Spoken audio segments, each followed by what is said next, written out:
Hi, this is Graphically Alex coming at you with all things fat related. If that's something that interests you, please subscribe. I'd love to have you. Today, I have a special guest, not DayVit, Hello. aka my lover. No, I'm just kidding. But from our lover era thumbnail, I do want to do a thumbnail like that again. But we're going to be looking at feminist dating advice with More Than Tracy Turnblad. A lot of you guys liked my video where I talked about how she doesn't necessarily have the best dating advice. And I actually like a lot of David's dating takes, so I thought this would be interesting to do together.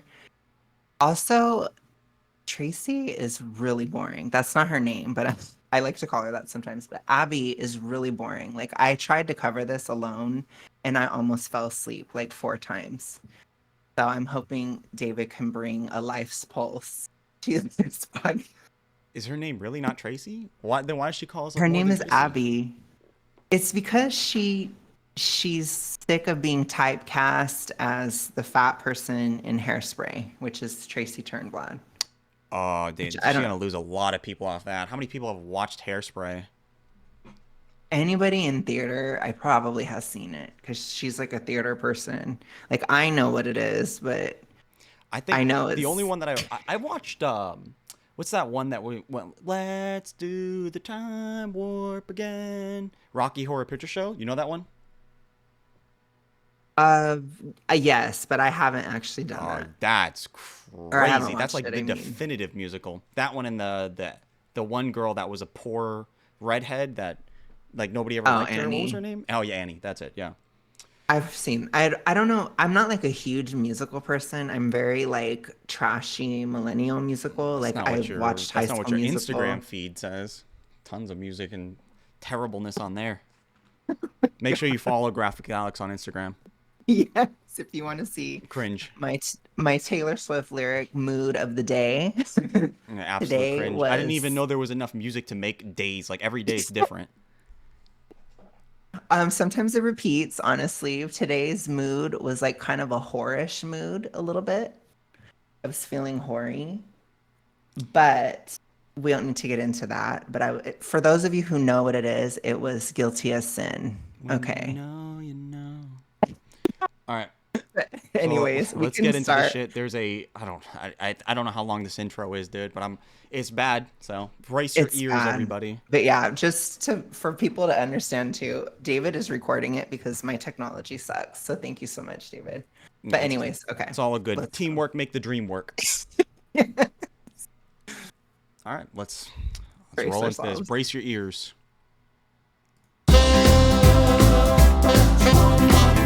Hello and welcome to More Than Tracy Turnblad, the podcast Abby. about fat representation in entertainment and media. I'm Abby, she, her. Today I am not joined by my regular co-host Luz, but we do have an amazing guest here with us today. It's Lily Womble, founder of Date Brazen, feminist dating coach, and author of the upcoming book, Thank You More Please.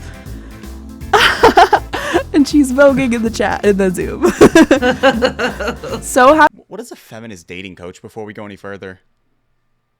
I honestly, um, like I said, I've tried to listen to this, but I don't know. I guess a feminist dating coach is just somebody who just is advocating for women to not be treated like absolute trash I in the don't. dating world, It's I so weird guess. that you have to be a feminist to that, though. I mean, I think most people are feminists. You're Yeah, gonna struggle to find anybody that's going like, yeah, I think women shouldn't vote. And I also think that they're gay. Also, like, not many people are gonna say that. I don't think that I agree that that's not really a mainstream opinion. I mean, I would say it is kind of, I understand what you're saying. I think it is a little bit weird. I think it just, to be honest, it's probably just like a kind of political virtue signal that the person is doing to try to grift off of it. Basically, Yeah, that's get what a I little bit think. more attention off something. Yeah, Yeah. basically. Well, let's see But what this person has to say. yeah. Lily, apparently. Happy to have you here, Lily. Welcome. Thank you so much. Glad to be here. I'm excited to dive in.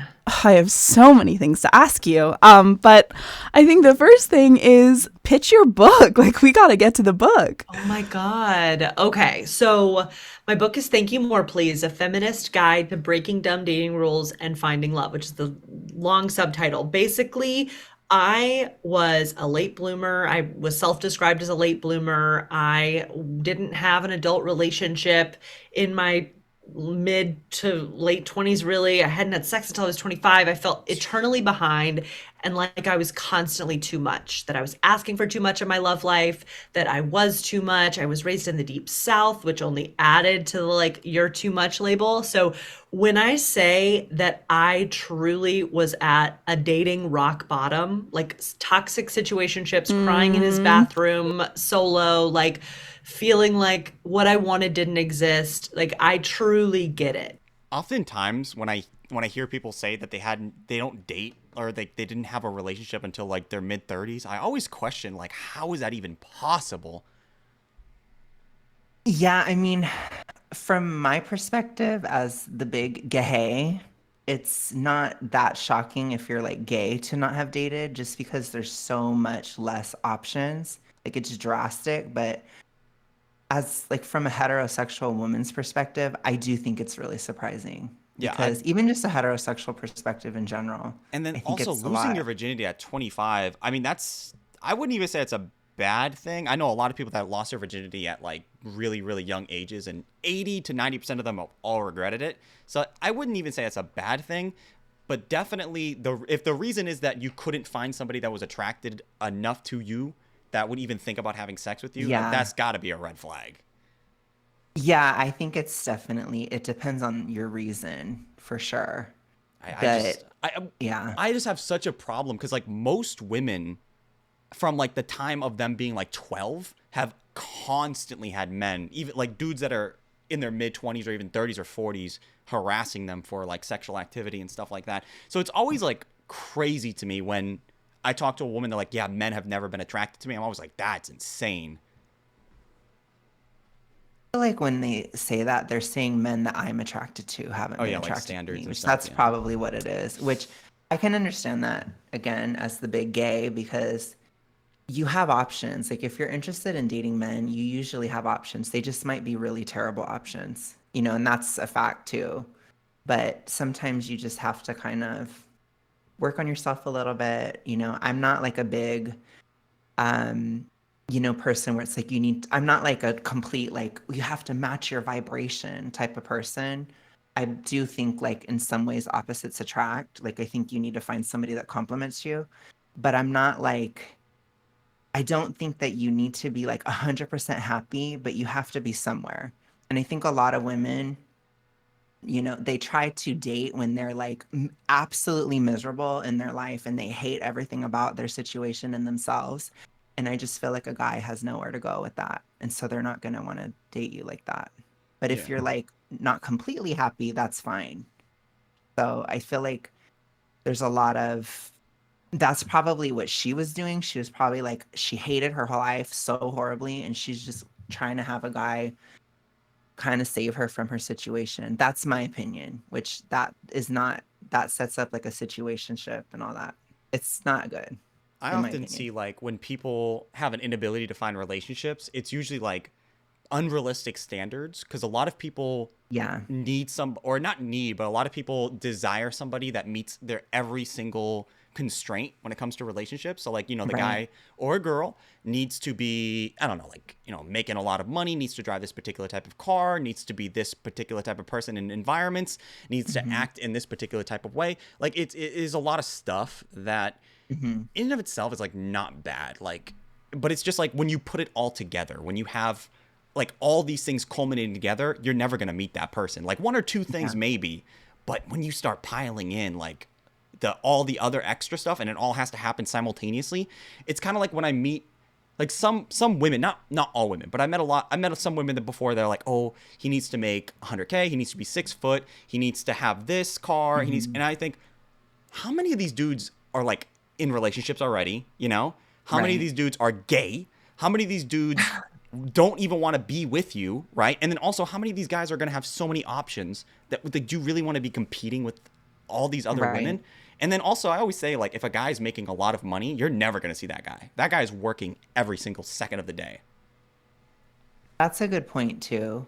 Because again, like even for me, I've had to consider certain things, especially since I got dumped last year. I've had to consider a lot of like where am I going in the future, right? And I agree, like there is a there has to be a balance because um I do think it's important to consider how much time somebody can spend with you if they're, making money or whatever. And I do think a lot of sometimes women don't consider that. It's like if he is making tons of money, he's probably working all the time. Like, are you okay with being, pretty independent all the time? You know, because a lot of women they want their guy to be around all the time, which is fine, but you you really can't have both. You're right. Mm. It's true. There are some opportunities where somebody could make a lot of money and then also be around, but those are very few and far between. Yeah, well, of course, and I think you can always support somebody, but it is like a sliding scale, Yeah, definitely. and I think that people don't understand too that when you're trying to date somebody, this isn't create a sim, you're not like creating a person or character that's going to just appear in real life. It's like you're dealing with people that are real, that have real issues, and you also have issues. I always tell people whenever somebody's asked me, I say to try to date somebody that's like basically at your league because it's most likely to last. If somebody is way above or way below, it's probably not going to last Yeah, because, probably. Yeah, you're probably right about yeah. that. I also don't like it when when people date too far below. Like a lot of guys, the way that people think about relationships in today's world is like so annoying because like don't people have this tendency of not being able to look at the other person's view. And I see that people Mhm. project what they want onto the other person in the sense of like, I want this, I want this, I want this. Obviously, the person that I'm with must also want this, if that makes any sense.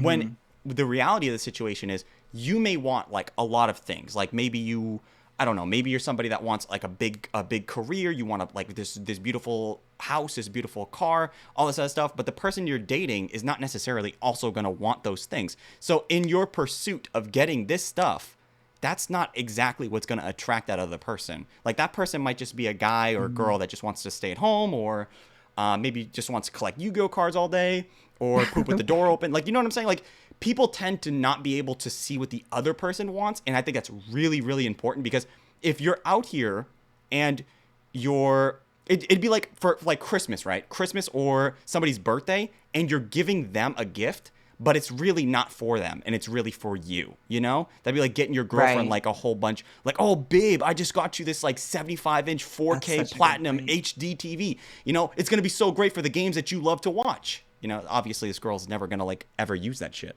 But it's really for him. It's like Yeah, that. Like people project what they want and they think that's what other people want. that is such a good point. Because again, like I'm not like the shining example of, amazing relationships or anything, but I've struggled with that, especially when I was younger. I feel like I would do that a lot. That's very real to I, like I feel like you get get rid this. of that as you date. Like the more you date, a lot of people Mm, don't though. A lot of people do. Like a lot of people do go through their lives, and for some, I don't know how it's possible that people can go through so many years of their life and continue making the same mistakes over and over and over again. But a lot of yeah, people that's do, true. and it's really sad. But usually, as you date more and more people and you become more acquainted with like social cues inside of a relationship, then gradually that starts to fade. But it really sucks because this person right here is literally saying they hadn't had a date since they were like, what, 30?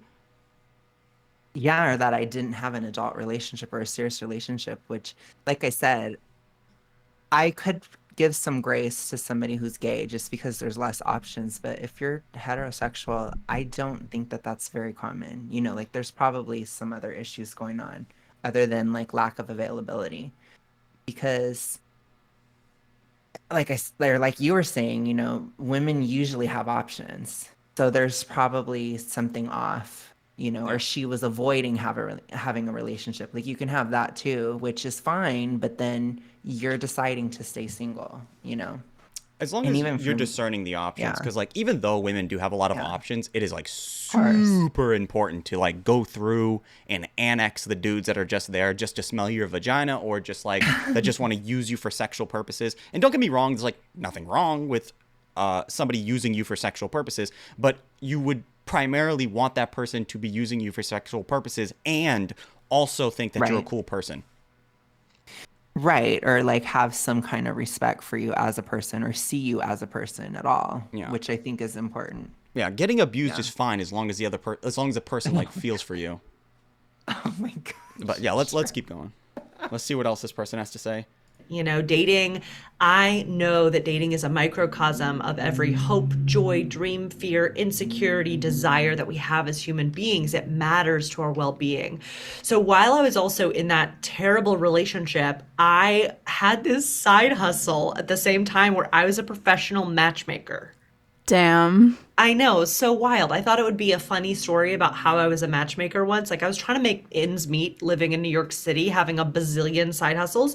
But I found this company, they hired me, I became a matchmaker, bragging on myself. I became the third most successful matchmaker out of 160 at this firm. Wow. How is she a matchmaker, but she's never been in a relationship? I don't know. I Th- don't know. I mean, to me, that just reads as like she didn't want a relationship or she doesn't want something to work out. I think the Because if bar is she probably set knows, very low. If she was like, if she was, what'd she say, like the 6 out of 100 people? If that's the case, then yeah. like that bar had to have been on the floor. How do you think you would do as a matchmaker?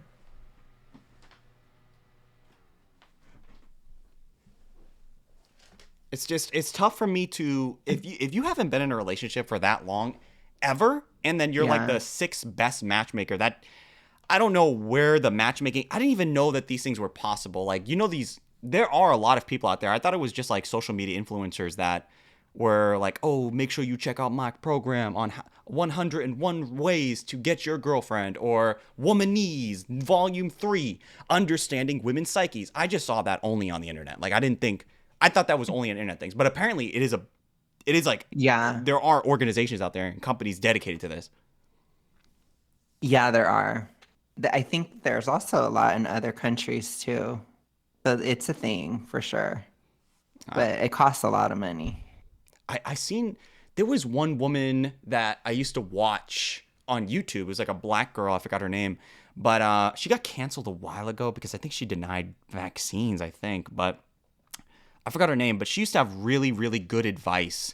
And then she got like tainted by some other shit. And then she said that men should cater to women. And it was like that whole. You remember when that simp era came out and everybody was like, "Oh yeah, don't be a simp, don't be a simp." She was one of the people that were saying like, "Be a simp."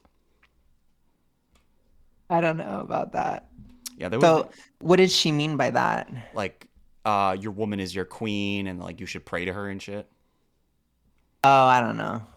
Yeah, I mean, I don't know because a lot of women don't like that at all, actually. Like they're very repulsed by it.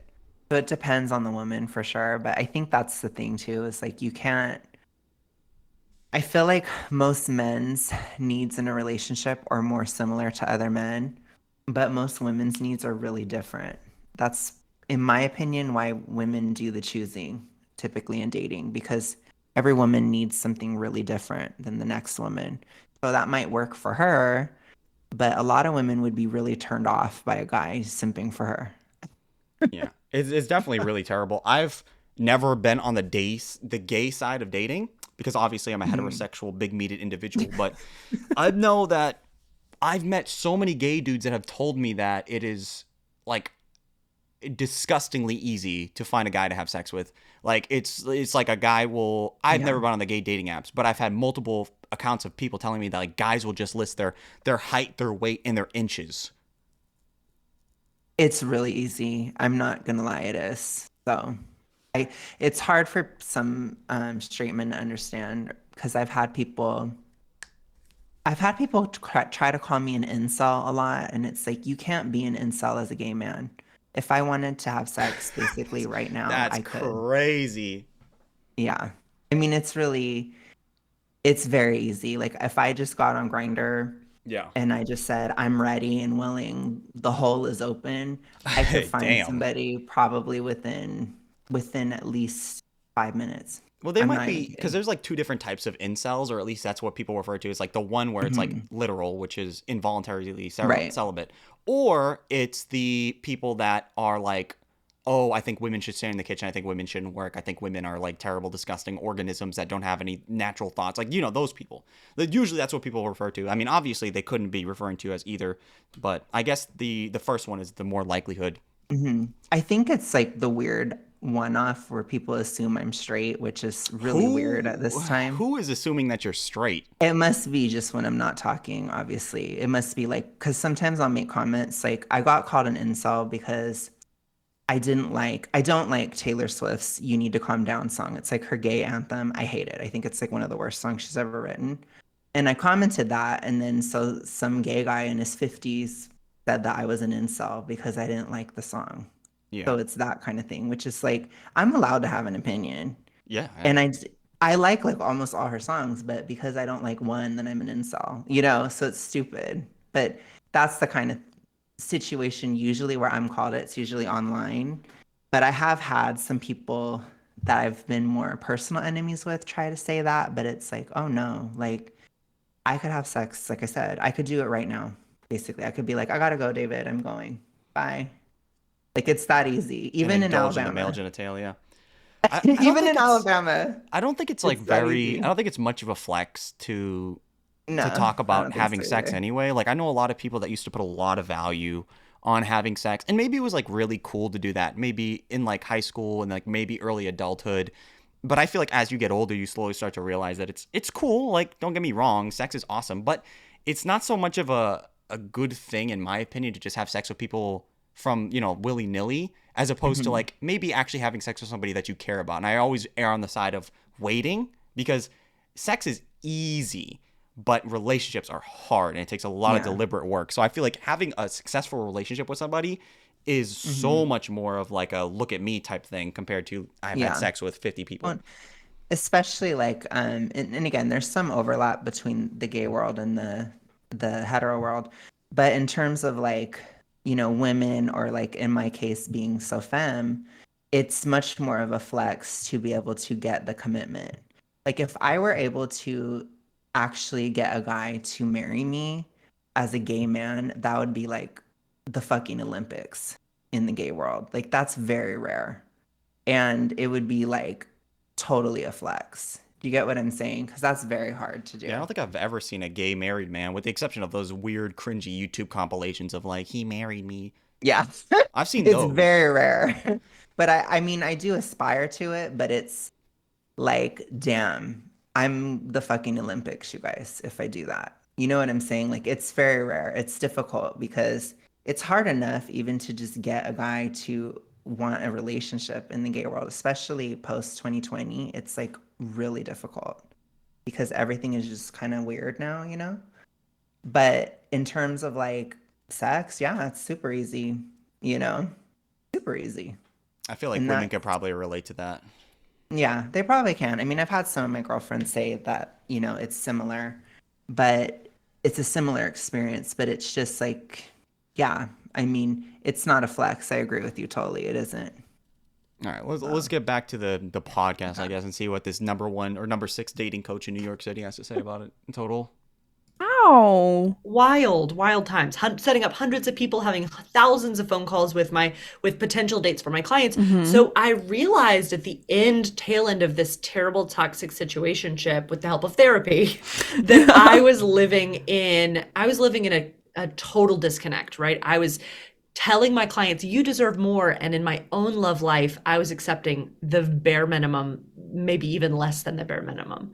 So I didn't want to live out of alignment anymore. And I was like done with feeling so broken and alone in my dating life. So I was like, okay, what do I do next? Once I broke up with that guy, how do I never settle again?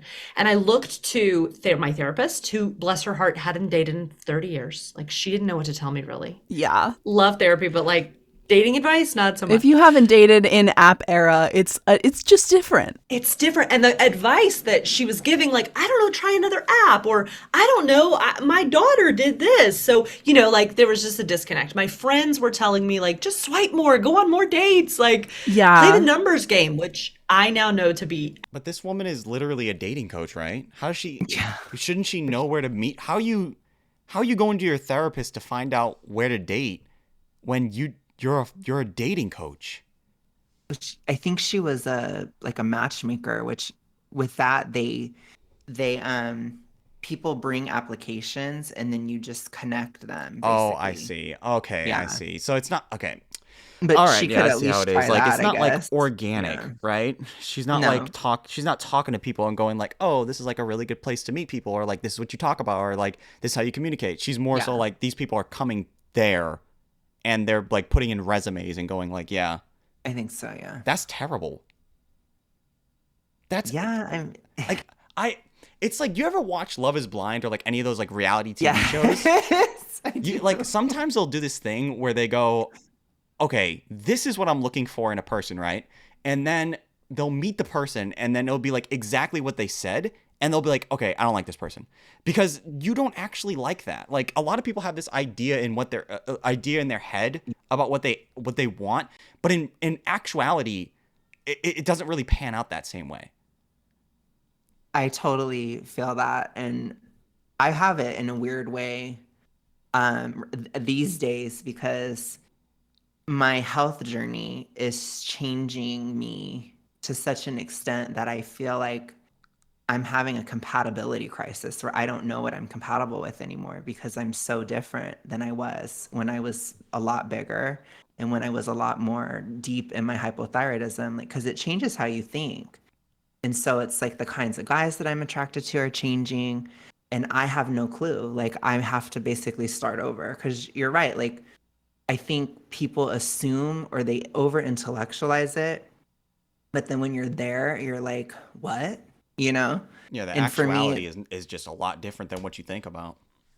yeah. And so I'm just kind of open now where I'm like, I don't know what I'm compatible with anymore. And, I have some hints here or there, but as far as like lifestyle and, these kinds of things that I thought I wanted, I don't know that that's true anymore. So that's weird. I mean, But yeah, I remember when I was younger, like as a younger man, I just like imagined the ideal woman was like a woman that played, I don't know, Call of Duty and like I guess didn't wear deodorant and also was like extremely sexual. But then like you get that, right? And you're like, "Oh man, this is terrible. Like this is actually not good." And I feel like it's really important to when you are dating, and I mean dating as in like dating, like not like having sex with copious amounts of people. I know a lot of people do consider I've met a lot of people that go like, "Oh yeah, I've dated a lot of women." And I go like, bro, what are you talking about? Like you haven't dated in years, and they yeah, mean you're just sex. looking Like they at, mean like having sex yeah. with people. And I don't know where that happened, like what time in the last 10 years dating turned into having sex. But I mean dating as in like going from date to date to date, like that type of thing. Right. I think it's like really important to actually feel somebody out and see where they're coming from because oftentimes the person that you thought was just like really undesirable turns into a really, really like catch, like a big catch. And you had no idea because you would have never put yourself in that scenario because you had this Right. idolized version of what you thought was attractive. I totally agree.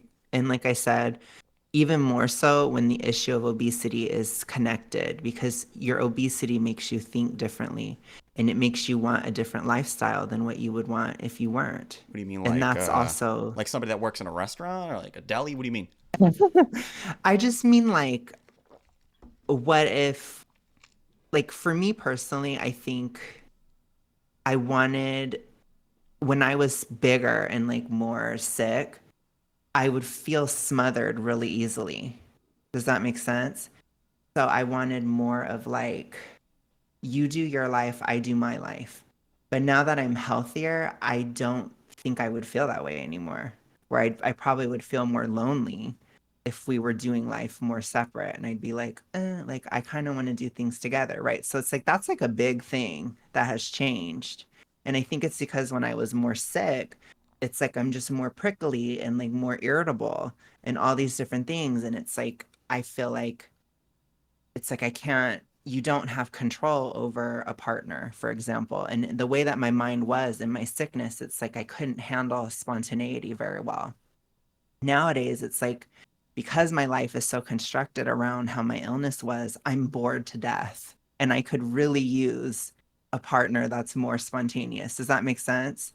I think And I so, understand what you're saying. I feel like I'm yeah. on the opposite side. Like I very much enjoy my alone time. Oh, yeah, I totally get that. And I used to be like that too, but I feel like I'm actually less like that than I thought. So again, it's like maybe I do want a boyfriend that's much more involved or that I'm spending a lot more time with than I originally thought. That's like a total lifestyle change versus what I thought I wanted. But again, there's nothing wrong with wanting more or less distance or, more or less alone time. It's just, it has to do with you want it to be rooted in who you actually are, not your obesity or not Right. your illness. And you also And don't want to so be it's you also don't want to have like a facade. I know a lot of people that right, are not even themselves and they're just right. really doing that because they want to appease the other person. Right. I totally agree. And that happens a lot too. I've never had that issue, as I'm sure you could tell, because I'm not a people pleaser at all. So I always forget that side of it. But for me, it's just like, yeah, like I just, I don't know. Like, I don't think, I agree with you that I don't think it's good to over intellectualize what we think we want. And so it sounds like this woman she says her standards were to the floor. I wonder what that actually means. I wish that she would say what, like some Her examples. standards were to the floor, but yet she couldn't find a boyfriend. It doesn't make sense. It Yeah, really doesn't. I guess maybe she has like negative. I don't know how that. I have no idea how that works. I don't know either. And then It also to be a doesn't make matchmaker, sense. like granted, yes, it is an environment where it's more controlled, where people are sending in like resumes, Yeah. but still, like you should still pick up on dating cues, right? Like you are working Right. people through relationships. Right. It's so weird. All right, let's see what else they say. Actually like a piece of advice that is born of the toxic hustle culture, patriarchal like mess that is so seeped into and inculcated in like all of the dating advice that I think is most common. Oh, T. We've got a lot to talk about there for sure. We've got a lot to talk about. And then matchmaking, though, it was fun and people got like good things out of it sometimes. Like it was only a first date. You know what I'm saying? So I needed a deeper than a first date solution. So about 7 years ago, I became my first client ever. I started to get beneath the surface of my checklist. Because I was dating with this like rigid, like gotta meet all my checklist boxes.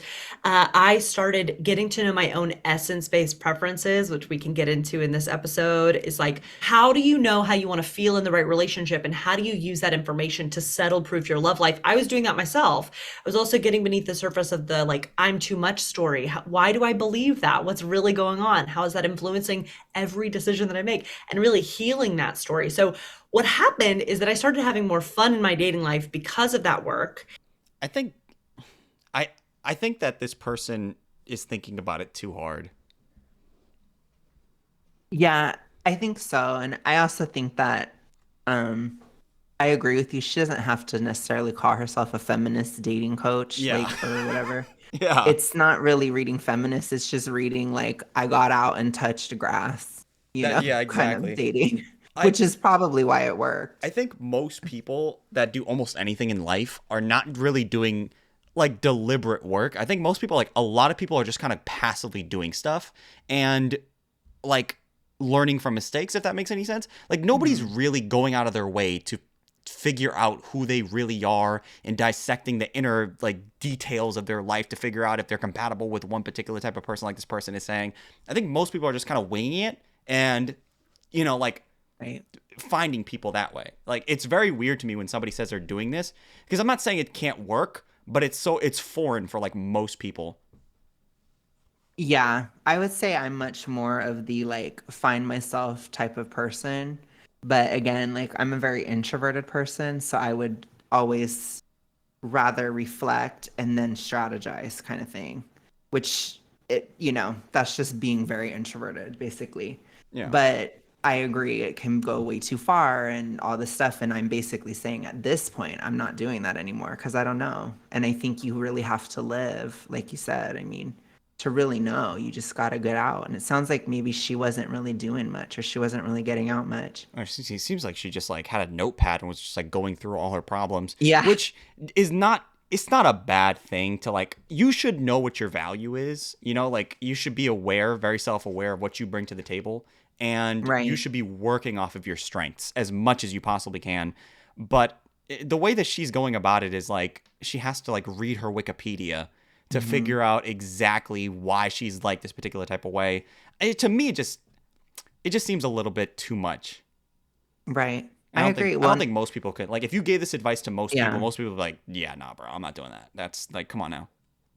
Yeah. Well, I think it's also tricky in, to bring it back to weight loss as well, like, because how other people evaluate you in a dating sense, it changes. Like, I'm experiencing that now too, where it's like, okay, maybe there are more options than I used to have, or, it's like, so I really have no clue anymore. It's like, and I'm not even close to being done either.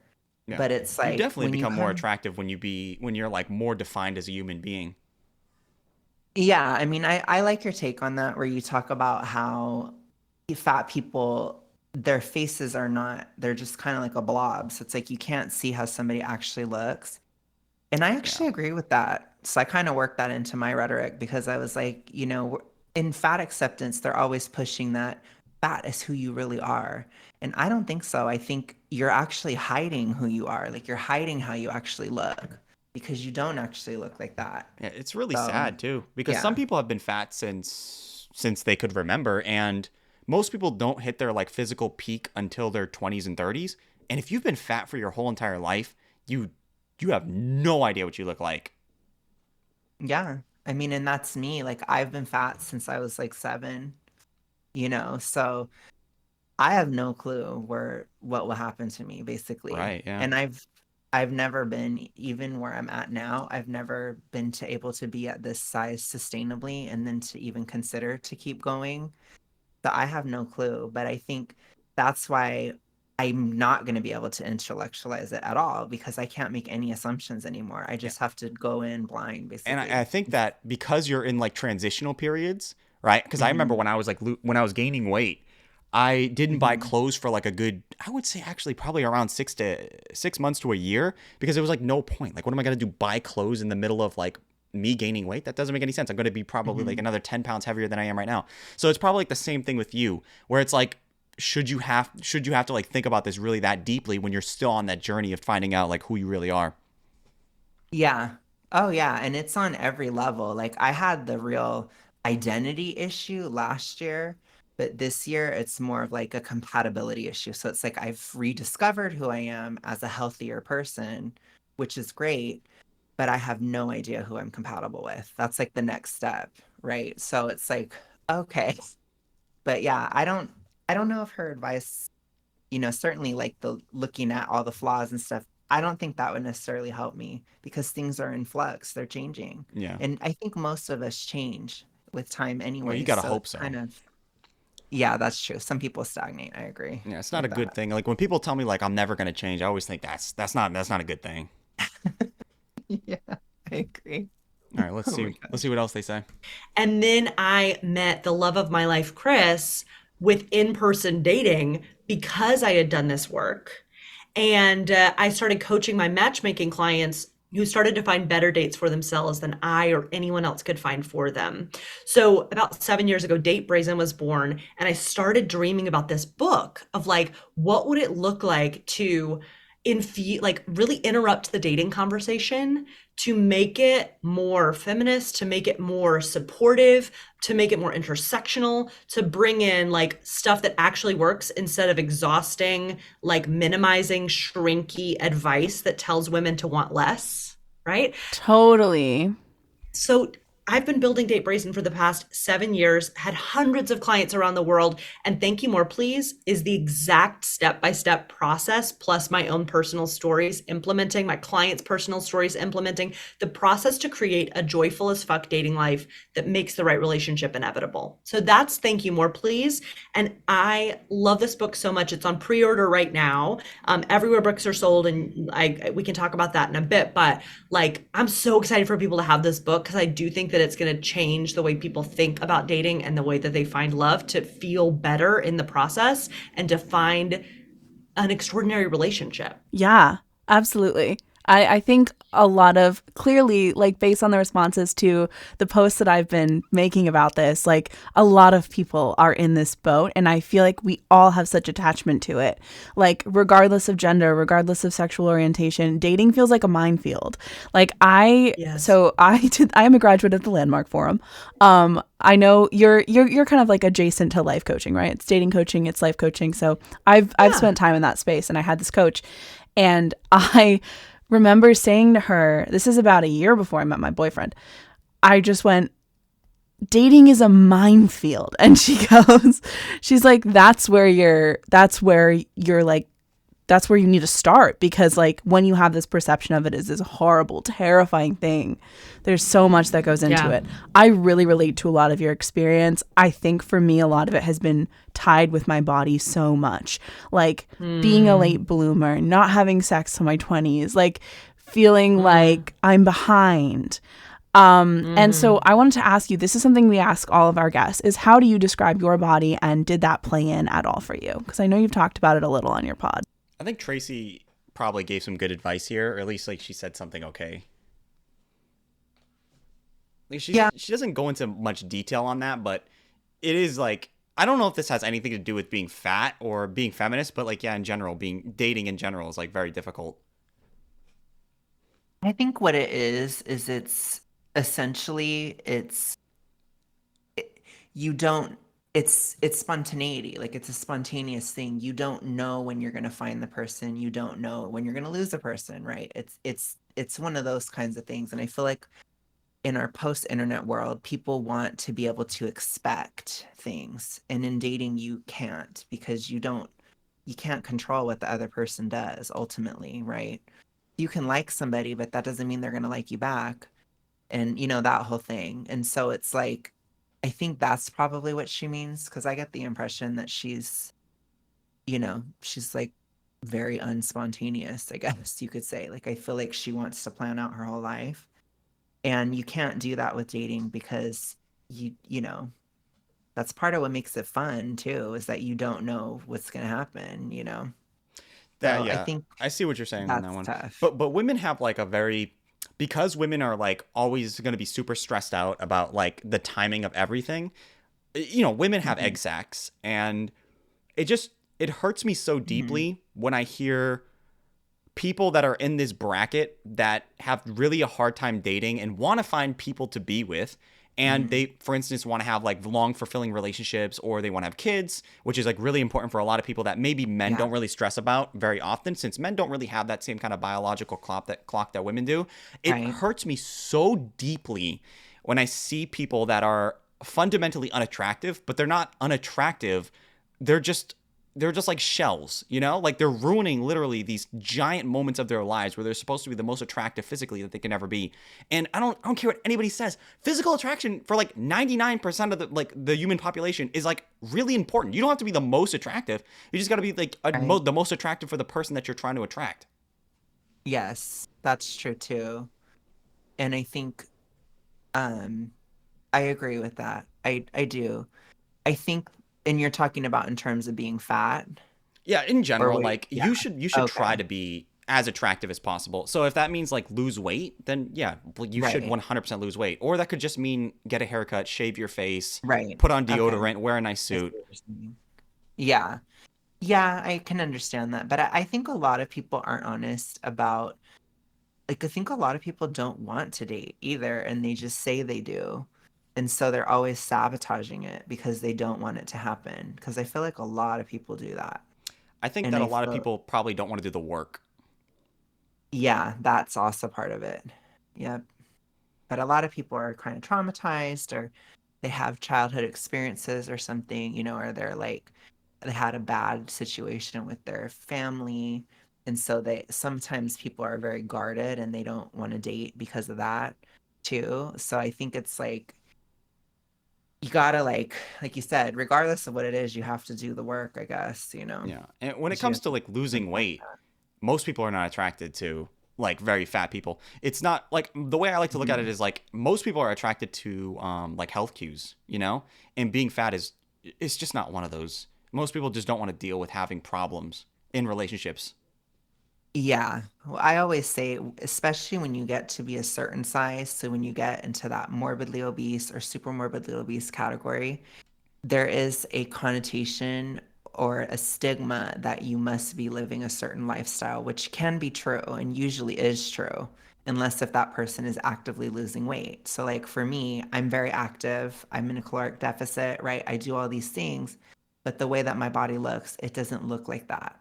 You see, so that's tricky, but eventually it will, you know? Yeah. Because it's true, like they are stereotypes, but they're rooted in reality in the sense that to get to a certain size, you do have to, like I had that fat lifestyle for years, and that's a fact too. So it's like I think it's not necessarily an unfair assumption, but even if it's just based on, oh, where our lifestyles would not align, because I'm an active person, 9 times out of 10, that person's going to be right. You know? So it's not an invalid thing to assume because some people don't care about weight as much. Other people really do care. And I get it either way, right? I don't really judge what people find attractive in that sense. But in terms of lifestyle, people don't acknowledge like how important that actually is for a relationship. There's going to be big problems there cuz like even something simple Yeah. like walking outside or taking a stroll or hey, we need to Right. go on the second floor, but the elevator's out. It's going to be difficult for a lot. Like I was Yeah. watching a video for Amber Lynn, and Yeah. she, like, I think it was Becky, her old ex, was saying like, I would really like to do stuff with you, but it's just not possible. Like, you can't do the Hmm. things that I want to do, and that could really stress out relationships because like Oh, even yeah. if something simple like taking a walk is not feasible for you, or you're going to be stopping like every 10 seconds, or maybe it's just like it's very Yeah. difficult for you. That's going to tax the relationship. Definitely. And I feel like um a lot of times fat people don't understand that like the way that you are, it can not only put yourself in a box, but it can put your partner in a box Yeah, because like you exactly. said, it makes it to where we can't even go upstairs. Like for me, I feel that box going away because I just did a video today that went up where I talked about how I went to the Cheesecake Factory with my family and we went to sit outside and there were wicker chairs and that would have been a no-go. A year ago, it would have been like, there's no way. But now I can just sit there. So it's like this huge like issue or conflict that would have happened was not there. And so I'm like, okay, that's definitely going to make my next relationship so much easier Yeah. to just not have so many of these little interruptions or moments or conflicts that are just unnecessary. You should And feel that proud of are, yourself for that. That's a yeah, huge step up. I know a lot of people might thank think you. that's Yeah. like not a big deal, but even something simple like losing 10 or 15 pounds is like astronomical off of a body, you know? And you're seeing like Yeah. the Would benefits help. of losing lots of weight. So that's actually really great. Yeah. Well, yeah, because weight is a barrier to dating, in my opinion. I mean, and it's ridiculous when people act like it isn't at all. I think that I always say like you can still find somebody if you're big. Like I think it's not a black and white thing, but in terms of like actually making a relationship work, it's still a barrier and you should be trying to lose the weight because if you want longevity in that relationship, it's not going to be able to last that long if you're really Most of these big people, because I feel like, because I've yeah. I've done a lot of these like dating videos. Most of these people, in my opinion, it's just like the mentality that they present or the way they approach situations, mentally speaking. A lot of these people are like really entitled, or they have like little to Mhm. no experience, and they just kind of assume that people should just accept them, and which is like ridiculous because like it's not about Mhm. like accepting somebody; it's about working with somebody. Yeah, well, I can totally see what you're saying because it's about you're both creating the relationship. So, and it's also about like feedback from both sides, right? And you're creating this together. I think a lot of people they only view themselves in their own mind. It's like the world is their world, and it's not a good way to look at it. And I feel like the sort of, at least in my mind, within my super morbid obesity, it created such a rigidity in mindset that I could not factor in how somebody else felt as much. I've talked about it. I call it the hypo haze, where you lack empathy because, in my opinion, your body's in a survival state and you just can only think about yourself. And a lot of very fat people live like that. And I see it a lot in fat acceptance too. And it does translate to dating because it can be frustrating for your partner if you're only ever talking about your own problems or, that kind of thing, which I think a lot of the super fat girlies, they're kind of like that, you know? I mean, look at how they are on TikTok. Like, imagine if Marissa Matthews is dating somebody. Do you think she would not be constantly complaining? I would Yeah, say if she was probably. complaining or if the other person was complaining and they, like, because a lot of these people think that if somebody's trying to help them, they would consider that to be fat phobia or they would consider that to Yeah. be like them attacking. Like I've seen these people literally say like if your boyfriend tells you that they're not attracted to you when you're bigger, then it's their fault and you should leave them. And I always think like it's such a crazy way of thinking about it Yeah, because it is. you're talking about like attraction here, you know? And that person could genuinely have a problem with you and instead of like actually listening to that issue, you're just like, "Nah, Hmm. fat phobia." Yeah. Somebody that I've communicated with on Instagram, she has opened up to me about how, like, her and her partner, they both lost weight together because they had different health scares or there was like a health scare involved, especially with her boyfriend. And in my opinion, it seems like their relationship is so much stronger now, that they've both lost weight together. And it's like, I think it really helps with longevity because it just makes you healthier and you can function better. And I see them do things together. They're out, they're living life. That's what you want to do. That's what you want to be able to do. It's not rocket science, but it is, like you said, it's that very dumb mindset of like, if you want me to lose weight, that means that you want me to change for you. And it's like, you should want to lose weight for yourself. Yeah. Like, I don't want to have to worry about wicker chairs. I mean, who wants to worry about that? It's not They're a little fun. bit uncomfortable. I remember when I got my face cam, I did have a wicker chair and it was like really bad until I bought an actual chair. Well, when you're massively fat, a wicker chair is death Well, I upon don't you. have a It is. lot of butt cheek capacity, so it like grinds into you. That's It's like a funny. cheese grater. Oh my God. All right, let's Oh let's my let's keep God. going. Oh my God, it definitely played in. I grew up in a Weight Watchers family, Oh boy. right? Like Yeah. I grew up going to Weight Watchers at the local church at age 12 with my mom. Mm-hmm. And my mom is an incredible human, and I think she's doing like any parent, they do their best. Sometimes it falls short. I think that she was also really struggling with body stuff, and so I sort of saw that and thought a lot of things about my body from a very young age that were very negative. I remember pursuing thinness all the time, and it was like mid-size from I've been a size 12, 14 since I was in college, and Mm-hmm. that felt like way too big, Totally. I think that I carried a lot of privilege, both as a white woman, unearned privilege, and also some straight size privilege, and then I could go into a store and buy things, right? However, I did really struggle with my body. I feared every single date that I went on in my 20s that someone would look me up and down and Yeah. have a thought like, she's too big to be attractive. I think that I conflated. I also felt unattractive in general. Like all of these things I remember viscerally never feeling chosen romantically, Yeah. always feeling like the best friend. Like even to the Abby, even to say like, I don't know if you noticed, but the name Lily is used as the best friend name in so many TV shows and Well, movies. you're so right. You're so right. Devil Wears Prada. I can't think of another one right now, but like, How I Met Your Mother. right, like the best friend. Mm-hmm. And then when I was a matchmaker, my curvier clients, my larger bodied clients would have these dating experiences that confirmed my worst fears about humanity. Oh my God. That is so real. I could not relate to that more because I was terrified to date, and I basically refused to date through college, pretty much.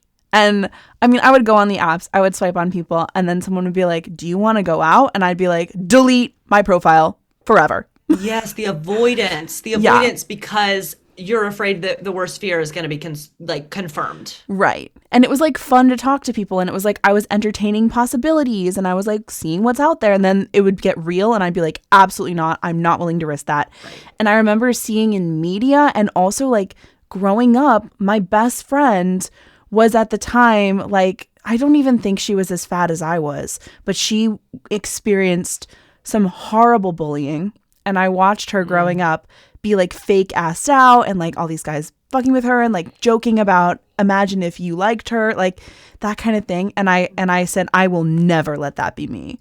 She's like self-sabotaging. That's what I'm saying. A lot of people do that. And I've even done it in my life because I have I had issues with my dad. I've come past them, thank God. I mean, my gosh, a lot of people never do, but I got over it, but it took a lot of work, honestly. But That's from really like interesting. What do you mean? Like what would you do? um you just find a way to be as unattractive as you can possibly be, and then you do it. So it's like some guys.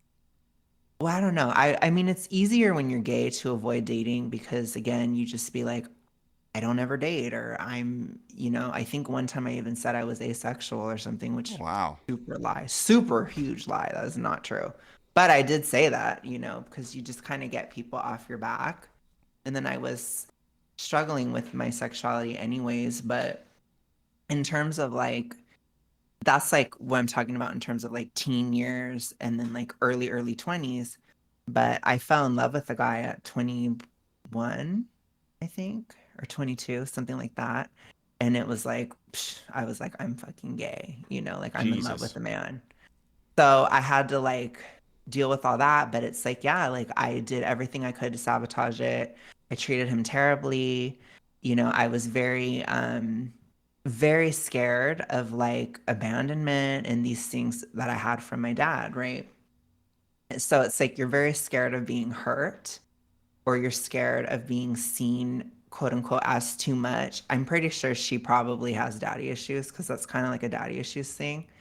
But I felt the same way where I felt like I was too much because I felt like as a child I was too much for my dad because I was gay or whatever. You think about things in a non-logical way.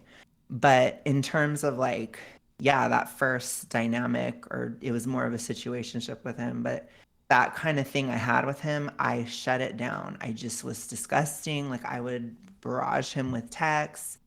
I would act just crazy. You just do things to get him. It's like get him away from me. It was horrible. Like so much push pull dynamics. It's awful. And it's really not it. And so obviously when that blew up, as it was obviously going to, and he wasn't the best either because he was like closeted and bisexual, and it was just horrible. It was a very awful dynamic. But in terms of like when that was all over, I really looked within, and I was like, I'm gonna get over these issues I have. So I don't know if she had that kind of thing, if that's why Abby or Tracy didn't date. But I think, in my opinion, it's what I said earlier, where I think for her, she just views everything in terms of like, she doesn't want any spontaneity in her life. And I'm feminine, but with women too, when you're dating guys are very like, sometimes they can be unpredictable and you don't know what to do. Like if a guy pursues you and he messages you and he's like, hey, what are you doing? Blah, blah, blah. And you're like in the middle of something, you could feel like, oh gosh, should I not do what I'm doing? Or, you have like this conversation in your head. Or should I just keep doing what I'm doing? Because if I say yes, then I'm giving him too much power and this and that. Like you can just have so much dating noise. And so I feel like that's what she would do. So she would start to feel those feelings and then she would just shut it down because it's like you just don't want to deal with it. But I'm learning, and I've learned, through my, the relationship I just got out of, that all that is basically bullshit. It's not real. And guys are not, how I thought they were and all this stuff. Especially towards the beginning of that relationship, I had very different views on men than I do now. But it's like you said, experience helps you and that Yeah. kind of stuff. So it's not really something that you can intellectualize away. And she probably knows more because she's been with her boyfriend now forever. But that's probably why she sabotaged it. If I had to guess, it's something I similar see to that. exactly what you're saying, and I feel like a lot of that could Yeah. be attributed to you being younger, honestly. Because I know when I was Yeah. younger, that's like the number one thing I would focus on was like I gotta make sure that this person knows that I'm Yeah. always there for them, and I'm going to continuously like bug them, or I'm gonna tell them like I hope they're not, who you're talking to. I have to know exactly where they are at all times, and Yes. it's all this other bullshit. And then like once Totally. you get older, you're like, that's not sustainable. Like if this person's Yeah. gonna cheat, they're gonna cheat. Like it is what it Right. is. So it's definitely better to be like more secure in yourself. And that's why I always say like you should always know what you are. Like know who you are, know what you bring Yeah. to the table, be aware, be like self-aware of what you are. And even Yeah. the disadvantages. Like I know for a fact that there are things about me that are not good in relationships. And Right. that's really good to know though, because if you're going Right. into that with that information, you can play the hand adequately. Right. Right. And again, like now for me, post a year being single, I have the exact opposite issue where it's like, I'm bored to death. I need some spontaneity. I need a guy to be messaging me because I got nothing to do. All I'm doing is working and I'm bored out of my Well, what mind, do you want? What do you want the guys to do though? I think just, at this point it'd be like, hit me up, let's go out, let's do this. Like, I like when guys have a plan, Yeah. when they're like, I want to do this, because I'm not like, I don't know, I'm just really introverted. That's why I tend to like extroverted guys because they usually like know where to go or like what to do or something. I like to be led, especially in a social setting, because I am so like wallflower, off to the side person. But it's like I just like, I can't think of something to do I see what you're because I'm saying. Yeah. just, yeah. So it's like I'm bored. And Mm, so it's like it's the opposite, where I'm basically just I'm more open to it now. Whereas I feel like I used to kind of feel like her, where I was maybe overwhelmed in my life. I have the opposite issue now, but I'm still like doing my thing and yeah.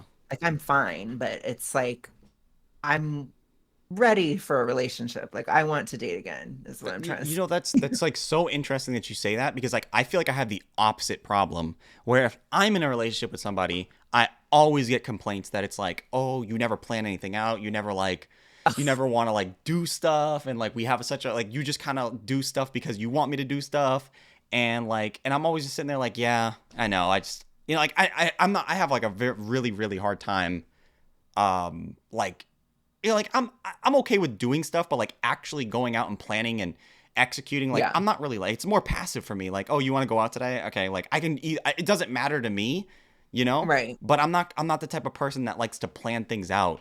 And Yeah. even if it was something simple like, oh, we're gonna go to the movies today, like I don't really care for that shit. Like for me, it's not important. Right. Oh yeah, totally. When I think for me it's just that's like just a type thing, right? Like Yeah. so that's the kind of guy I like, that kind of guy who's extroverted and just has things to do, and whether I want to go or not, I'm not always going to want to go because I am introverted, but it's like I like having the option if I get too bored, which I have been hella bored the past year, and it's like, oh gosh, and I can't help The way but you part look though, you should have like tons of guys hitting you up. oh Even my some gosh. ladies, you never know. Oh my God. I mean, we'll see. No, I'm just kidding. We'll see. I mean, I'm in a different point now where it's like I'm finally over my breakup. Finally. I feel like it took me forever, but I'm over it. I've processed it. I'm at a good place. So don't be shocked if I'm not single for long, Oh shit. because I am looking and I Well, want make sure you to. wear protection. Well, maybe don't wear the Oh my protection. God. I don't know exactly how that works in the gay community. Oh my God. Do you? Is Uh, that something you do? de- Definitely. Oh I don't yeah. want to have, the good old HIV, so I would be Oh yeah, that's careful yeah. Yeah, personally. you don't Yeah. I mean, I guess it depends. Like I knew a girl that was trying to like she was like, "Oh, she didn't have an STD, but she said she had a yeast infection. And she was like, just come over, like, it'll be fine, just wear a condom. And I didn't even actually even know what a yeast infection was at the time because it's like 21. And I Googled pictures of it. And I was like, what is this? And I was like, what are you talking about? She was like, oh, it's just like a little yogurt. It's just like, it's yogurty. And I was like, that's crazy, bro. No? I love that for you. Yeah. Yeah, we didn't have too. sex, though, luckily. But anyway, let's continue what they're saying. Okay. So Right. yeah, like, but seeing other people do it put me in this like cautious space. I think that kids, I mean, people can be really cruel, and obviously we live in a fucked up fatphobic society that treats thinness as perfection that we all should strive toward, which is not good or healthy. Yeah. And I mean, and I think that's bullshit, though. I know we just stopped, like, I know we just played real quick, but, like, I really hate it when people have that claim of, like, society is fat phobic. Like, I think, how long have people have been fat for probably 60 years, right? It's not been a long time. There's been fat people around forever, but not as big as they are, not as many. Like we've had obesity skyrocket since the 80s. So really the past 40 years. Yeah, that's is what I'm when saying. it's There's like skyrocketed. there all of time there was like maybe 5 fat guys, and now there's like millions. There's and it's just, Yeah. it's so disingenuous when I hear them say that society isn't made for fat people, because I'm always like, what are you expecting? Like, what do you want? Like, do you want like every building to be like the TARDIS from Doctor Who, like bigger on the inside? Like, how do we change the fundamental structure of our society because like fat people have sprung up in the last 40 years?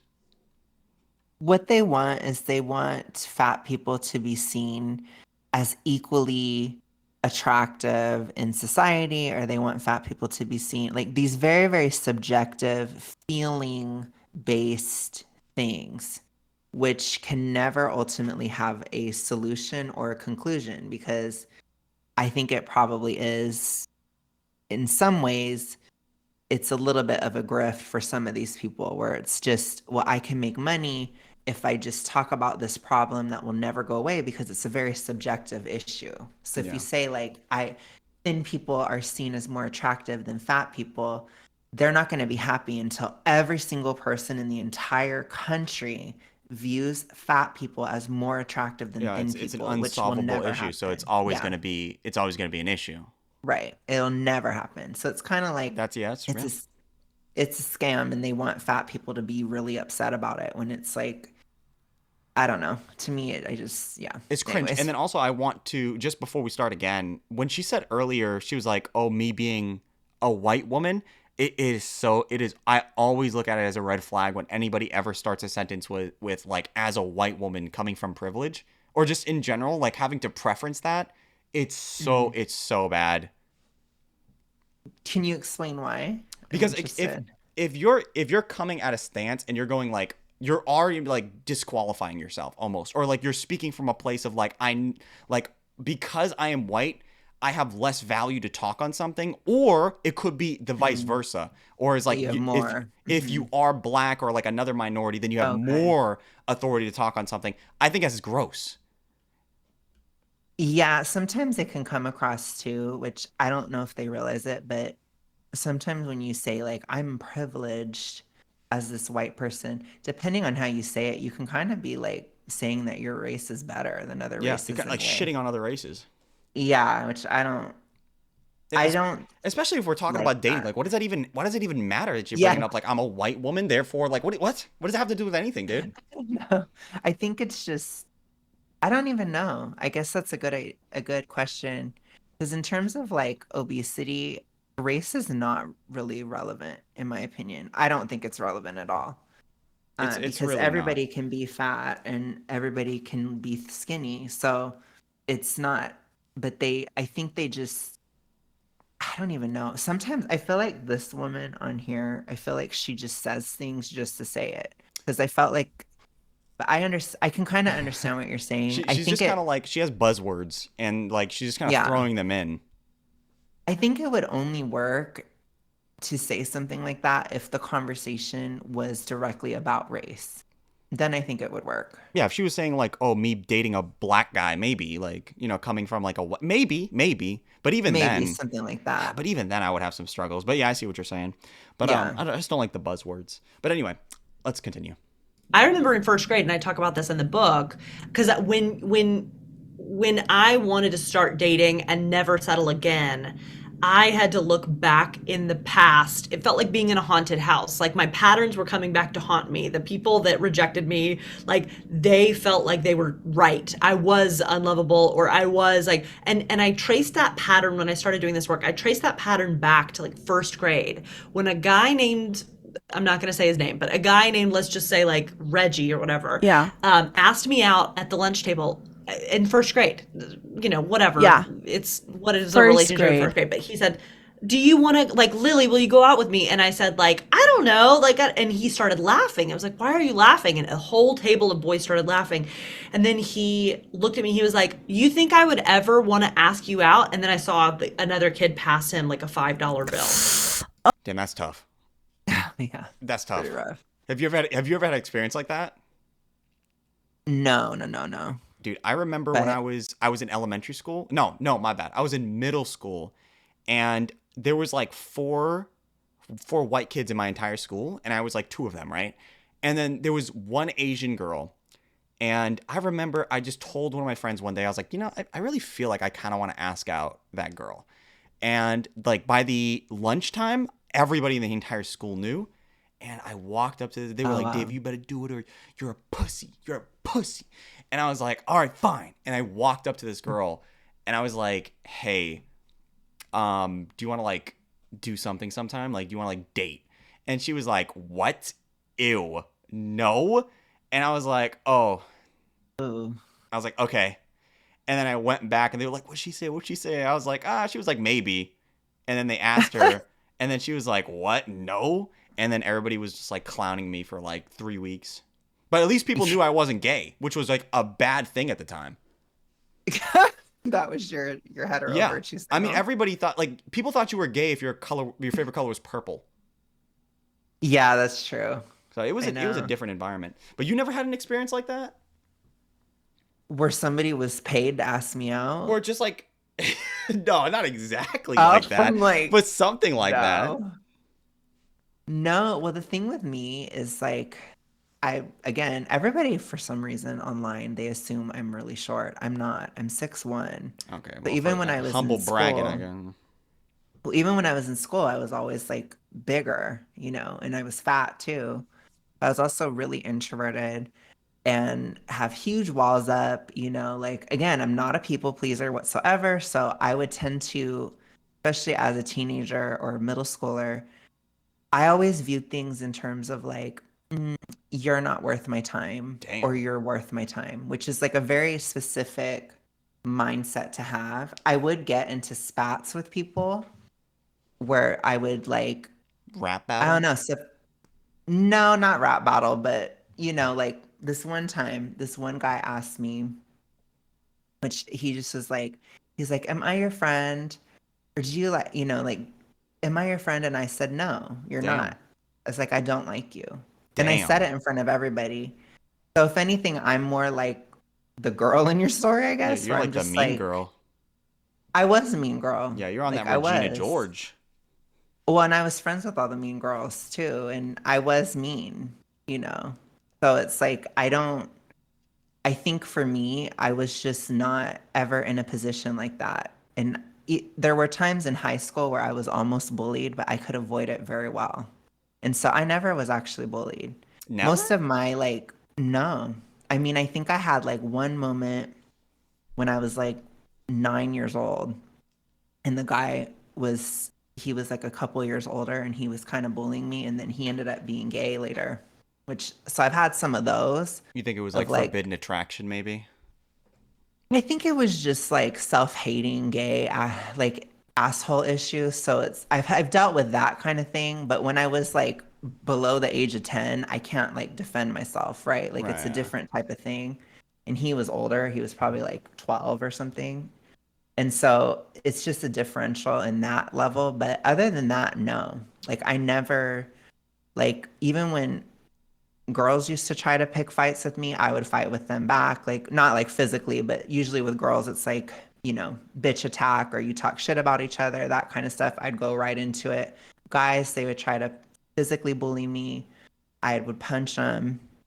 I just do stuff. I was just, I don't know. You ever had dudes like look over the bathroom stall when you were peeing?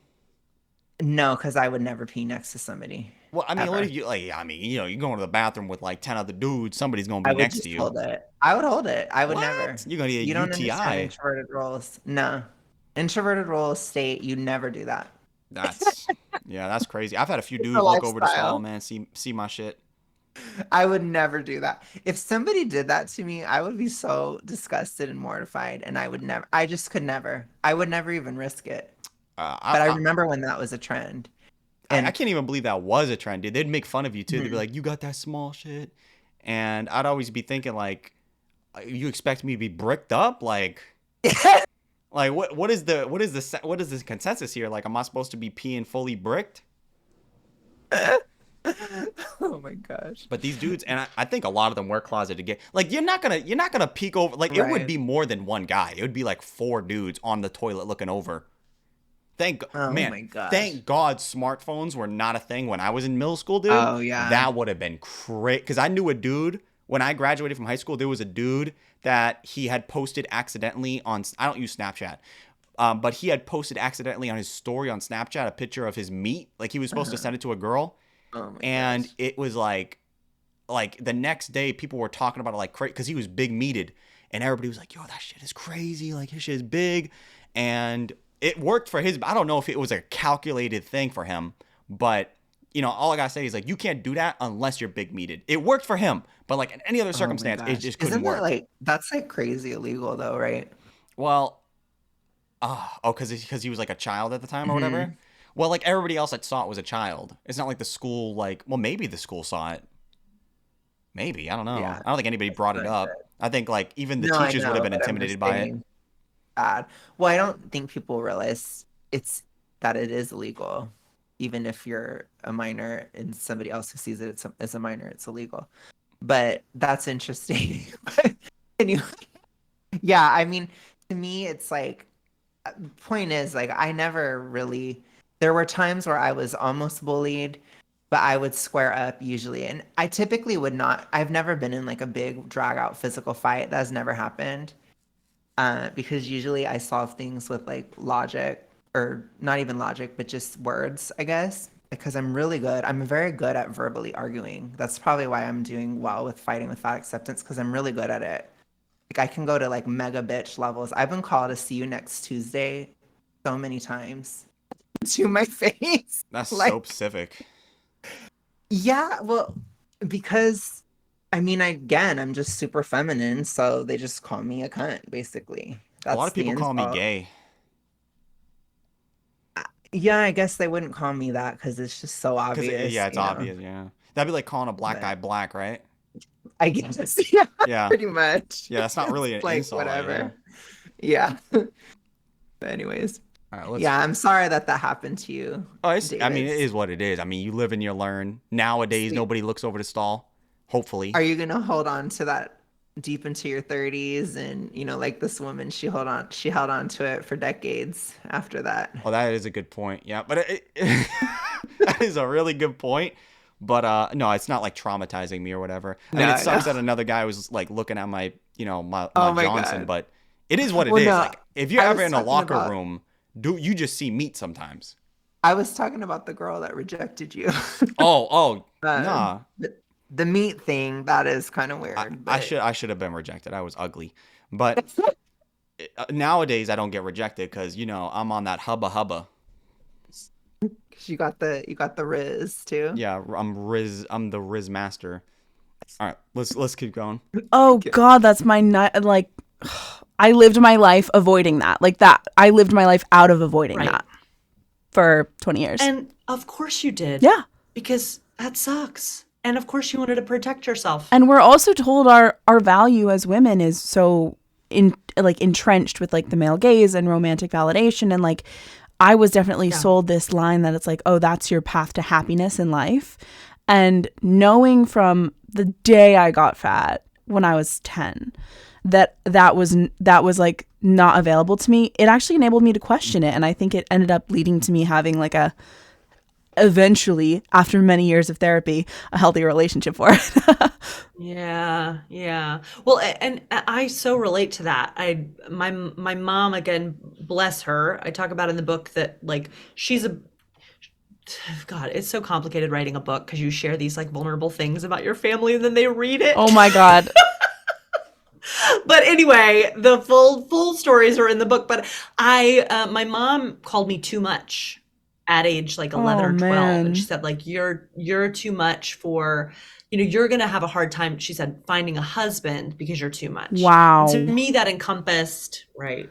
That encompassed my body. That encompassed the space that I took up physically. It's like a metaphor. Oh, yeah. So I dated, that felt like a life sentence of loneliness as well, because I Mm, saw that a woman's worth was so intimately tied to her romantic status being with a cisgender man, right? yes.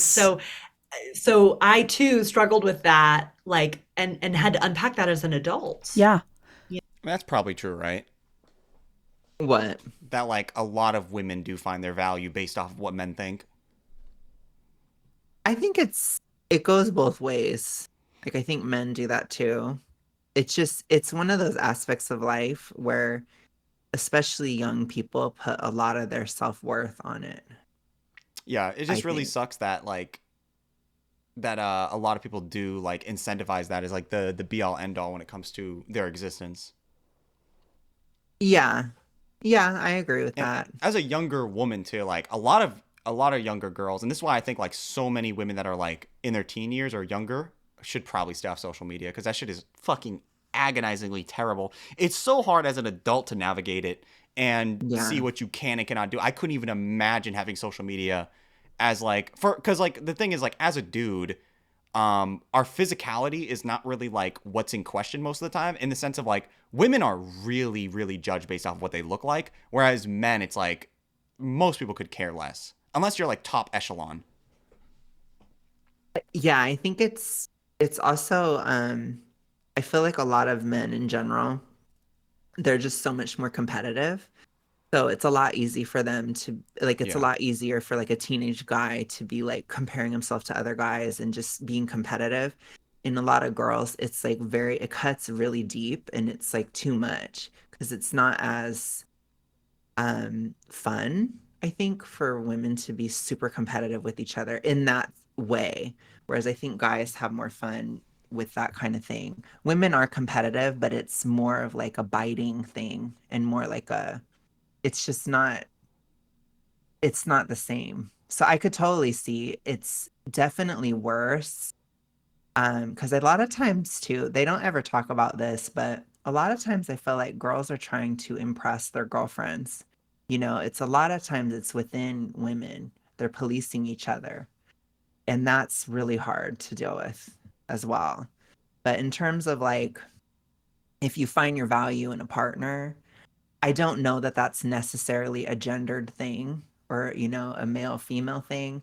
The judgment based on appearance, it is definitely more of a woman thing, Yeah. but it's also because women judge other women's appearances Yeah, too. yeah, So you have definitely, yeah. double. Yeah, Yeah. I agree, and that's why I think like it's really hard for a lot of younger women because Mhm. women are like, for the most part, they're primarily judged based off their physical appearance, and it's really Mhm. tough because especially if you're looking for a potential candidate, a lot of dudes just Mhm. don't care about that like the stuff behind it. Like the majority of dudes that are going to hit you Right. up on like dating apps or even like on Instagram or wherever else like you're meeting people now. Yeah. Apparently people meet people on Instagram. I had not known that. But most dudes are just trying to have sex and they're just looking at your body. And that Right. sucks because like obviously you're more than just that, but it's really hard to negotiate that out of somebody to like really find the deeper meaning because a lot of dudes will coat that, you know? Right. I totally agree. And I do think it's tricky because especially as a young woman, your body's being scrutinized by most men and Oh most yeah. women. And with men, you're only really being scrutinized by women. Most men don't scrutinize other men's bodies like that. It's just And like if they you don't do, it's even think like about it. if they do, it's probably like very, very laxed in Yeah, or comparison. just not really that big of a thing. Unless if you're in the gay world, which the gay world is like the combination of toxicity of both sides, Oh, basically. really? It's like you Is have that both. real? Because like I know nobody really cares. Like you just being like an average dude, nobody really cares. But like even being an average woman, you're Right. gonna get a ton of attention for that. It depends in the gay world, if you're super feminine, then you kind of get judged a little bit more so like a woman. If you're more masculine, then maybe not, but you still would be judged heavily on looks because gay dating is very looks based, obviously, Really? because gay men are men, so men Oh are yeah. visual. So it's very important. But I think where I say it's the toxicity of both is that gay men have all the competitive instincts of straight men, and then they have the appearance, focus, and judgment of Oh, women I see at the what you're same saying. time. So it's like, whoa. But the good thing about being gay is that it's really easy to just not be in the gay world. You can always take a breath, right? Like I can just step outside and nobody's gay. I can go to a job and nobody's gay, right? Right. I have to choose to engage in the gay world. It's Women like don't have it's that very choice. ambiguous for you, Yeah. right? Like Yeah. you can't tell that Yeah. somebody's. Well, there are sometimes you could tell. Well, it's just you're not in a gay space Right. unless if you choose to be. Like if Right. I choose Oh, to I go see on what you're saying. Grinder, I see what you're yeah, saying. then Like I'm in a women gay don't have a space. choice because no matter No. what, they're always going to be Yeah. sexualized. You're also going to be judged by your appearance. Even Yeah. gay men Okay. will judge a I see woman what by you're her saying now. appearance. I Yeah. totally get that. That actually makes a It's lot of sense. yeah. Yeah, so it's tougher. I do think for girls it's a lot. It's a lot because you're going to get feedback from literally everybody. I For couldn't even me. imagine being a girl, Yeah. but I know I'd be like really hot. Maybe. I But would I don't know what have would be I would worse. have like a 50-inch bust. Oh my God. I would be like BBL'd out without even a BBL. Oh my gosh. You don't think so? Well, um, I don't know because you're Well, kind of all right, skinny. like come on. I mean, what do you mean you You would don't be like know? I feel like you'd be a skinny girl. Ah, but I would have big portions though. Maybe you would. Who I would knows? sell feet pics and stuff. Oh my gosh. I know for me, I don't know that it would be that different other than like I said, I could never escape it. There'd be nowhere to go. Like You would be I like a deal with busty it. Latina. Oh my God. Maybe I would. In terms of like my family and stuff, I am very judged by appearance, like a woman, so that kind of thing, it is relevant. So like my mom will be like, "Oh, you look fatter today, or you look thinner Damn. today," or yeah, like just everything. I don't like the way your hair is that way, blah blah. Like Damn. it's like a girl. And Really? it's because I'm so feminine. That's Oh why. So it's man. just like a natural thing. But in terms of like I step out into the world, I don't necessarily have to hear that. Yeah, nobody But I cares about you in the still, world, yeah. yeah. But in terms of like gay world on the apps or something or online, even, there's a lot of gays online. Obviously, you will still get some stuff. But like I said, it's just, you can't, I could not imagine what it would be like to be a woman in the sense that you can never get away from it. Like it's everywhere. And I think that that can be really exhausting because you're right. Like, whether even if a woman is alone, the odds of her just looking at herself and judging her own appearance is very high. Yeah. So even if she's by herself looking in the mirror, she's still going to, especially as a teenager. I mean, Yeah. so I agree with you. Social media is just not it It's for terrible, teenage man. girls. And it Yeah. really sucks too when you're dating a girl and you just like you don't realize like if you're dating a girl and then you get like these questions of like what do you think I should wear and then you go like I don't like whatever dude like I've been wearing the same clothes for 4 days like I don't know like whatever dude as long as you wear deodorant and then it's like oh but you don't think this looks cute like what do you think looks better it's like I don't know the left one like why would you say that why the left one I don't know I like yellow I guess you don't think the blue one looks good though no, Oh I my mean, I don't know. gosh. Probably, maybe I just wear the blue one. You want to wear the blue one? No, but you said the yellow one, obviously. So, and I don't Oh know, my man. God. It's really taxing sometimes when you I'm date women. sure. Because I Well, and the know if thing I is, dated a dude, I've met so many dudes that don't even wear deodorant. Like, can you imagine how easy that would be? it depends on the dude. Because if I'm the kind of person where I can be like a girl like that. And I try not to because I Oh, feel you like in you the have gay like world, clothes and stuff. I do a little bit, yeah. And especially as I got healthier, because I'm like, Oh I yeah, care yeah, about no. colors and stuff. But I probably wouldn't ask a guy because I either would like, in the gay world, I feel like I either would assume he had no style for one, or I would assume that he would just tell me what he wanted me to wear, because that's kind of how it is in a gay situation. Do, But in terms of like, I couldn't date women. do I do couldn't date myself. do I you couldn't think that handle it. like do you think that could you ever I date could like a not. black guy? Um, it's I pro I don't know. It's definitely an I don't know. I couldn't say yes or no. Does that make sense? Like what's Because throwing it you would off? Is depend. it is like the Tims? What's the Tims? Like the Timberlands?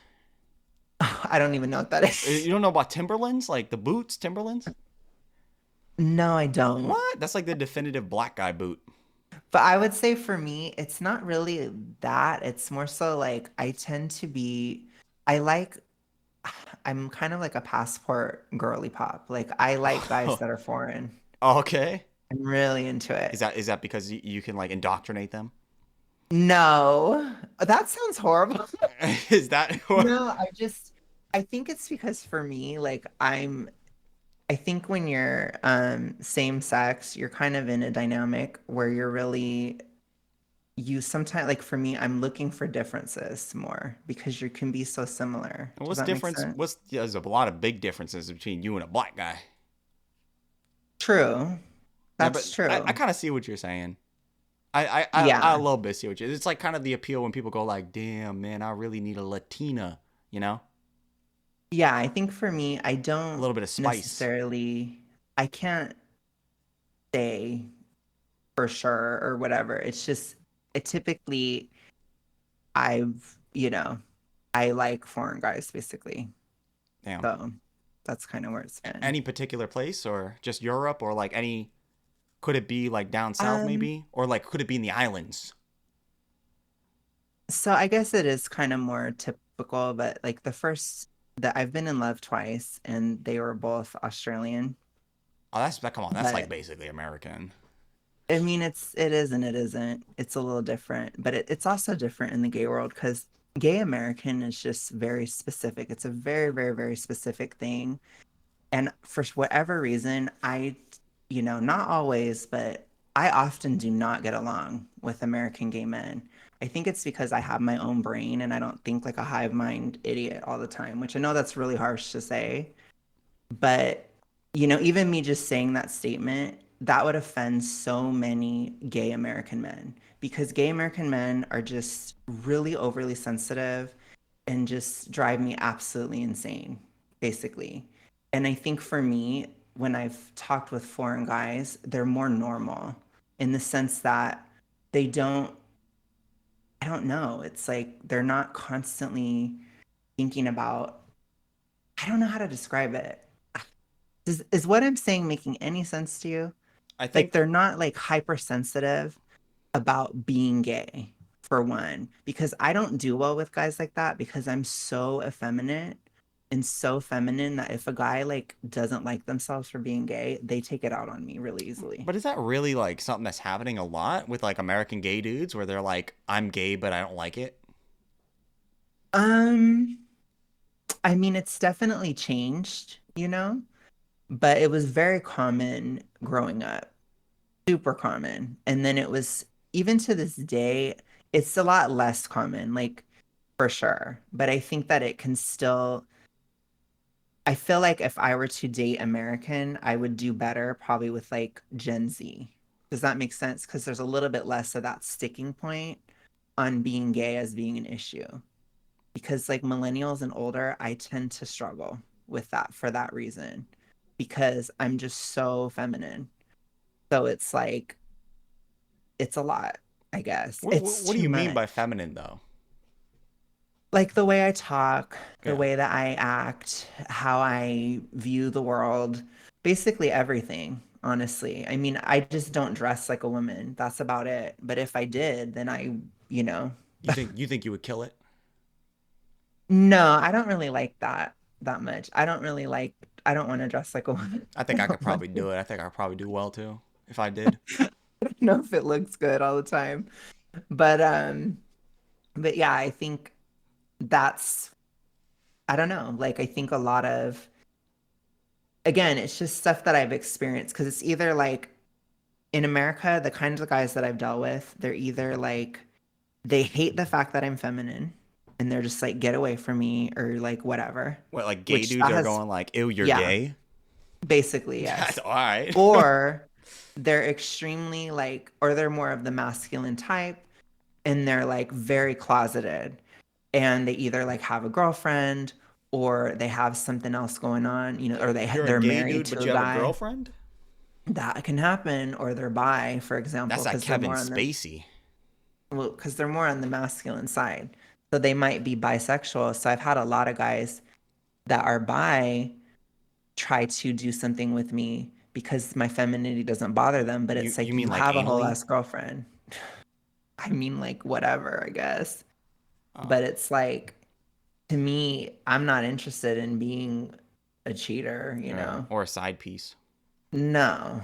And so that's kind of what I've experienced with a lot of Americans. It's like a lot of either like I'm loud and proud about being gay, but I fucking hate feminine guys, or I'm not proud about being gay and I'm very closeted about it and I find feminine guys attractive. It's like one or the other. And I feel like with foreign guys, I tend not to have that issue because it's just more normal.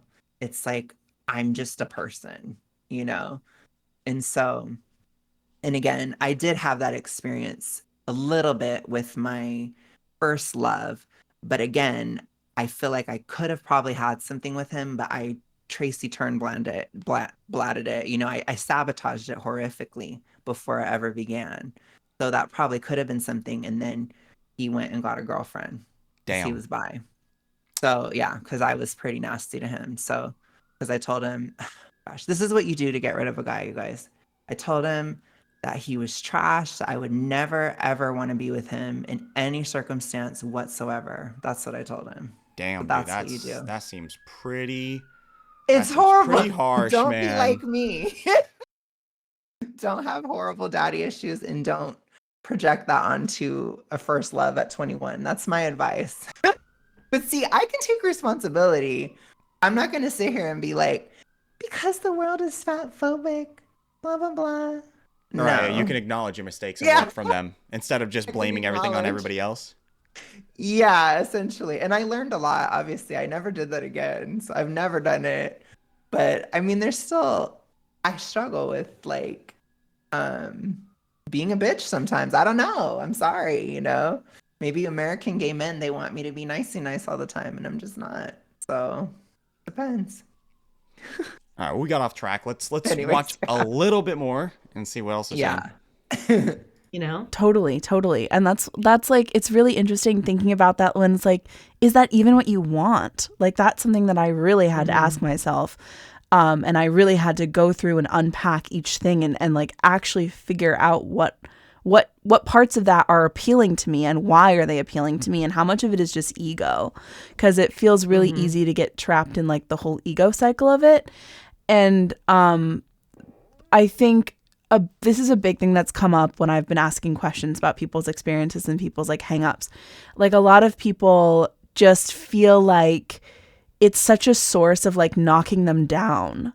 Do you know what I mean? And like that, like it becomes hard to tell whether you want it or whether you want validation.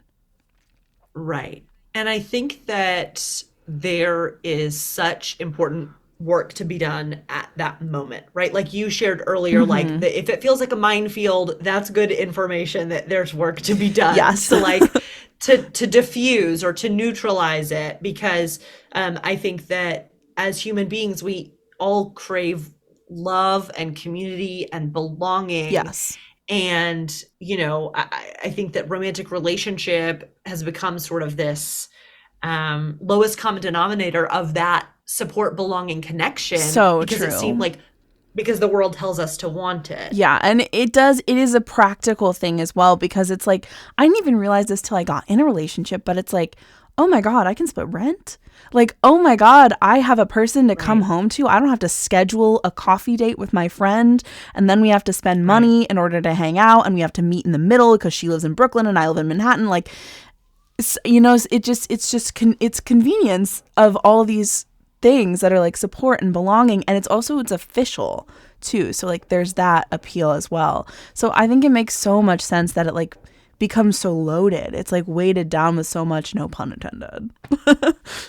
Yeah. Well, and if we're, this book, Thank You More Please, it is also unpacking how how patriarchal forces and the like system of patriarchy that is Yeah, intersectional with other forces of oppression has impacted how we view ourselves and how we find love. absolutely. And I do think that this like that our government, I mean, like, let's be a little conspiratorial about this. Our government wants us to make babies to like to further the economy, like as humans. Yeah. You know what I'm saying? And they incentivize people getting married to make babies and families, which is why there's tax breaks for families, Yes. right? Oh yeah. And so then, like, of course, our society at large is pushing this way of being in the world as a higher order or more important than a friendship or more important than, all these things. So like just putting it into context, like of course people who are singled feel behind people that are coupled, especially Totally. women,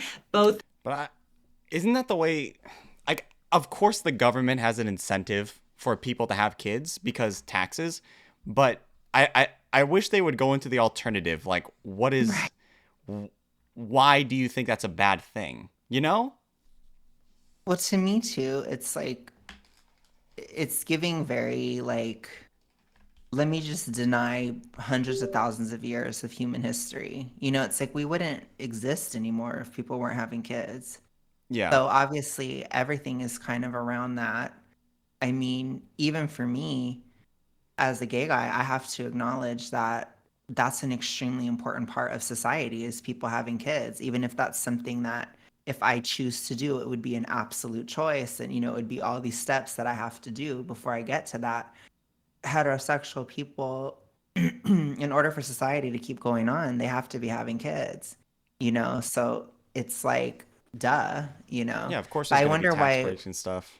Well, yeah, and I don't think it's a conspiracy. I think it's just natural Yeah. human biology that is encouraging people to have kids. I mean, that is part of a biological imperative of every single species on the entire planet. Yeah. And I why would also humans be I also different? wish you went into like why the patriarchy is involved in that.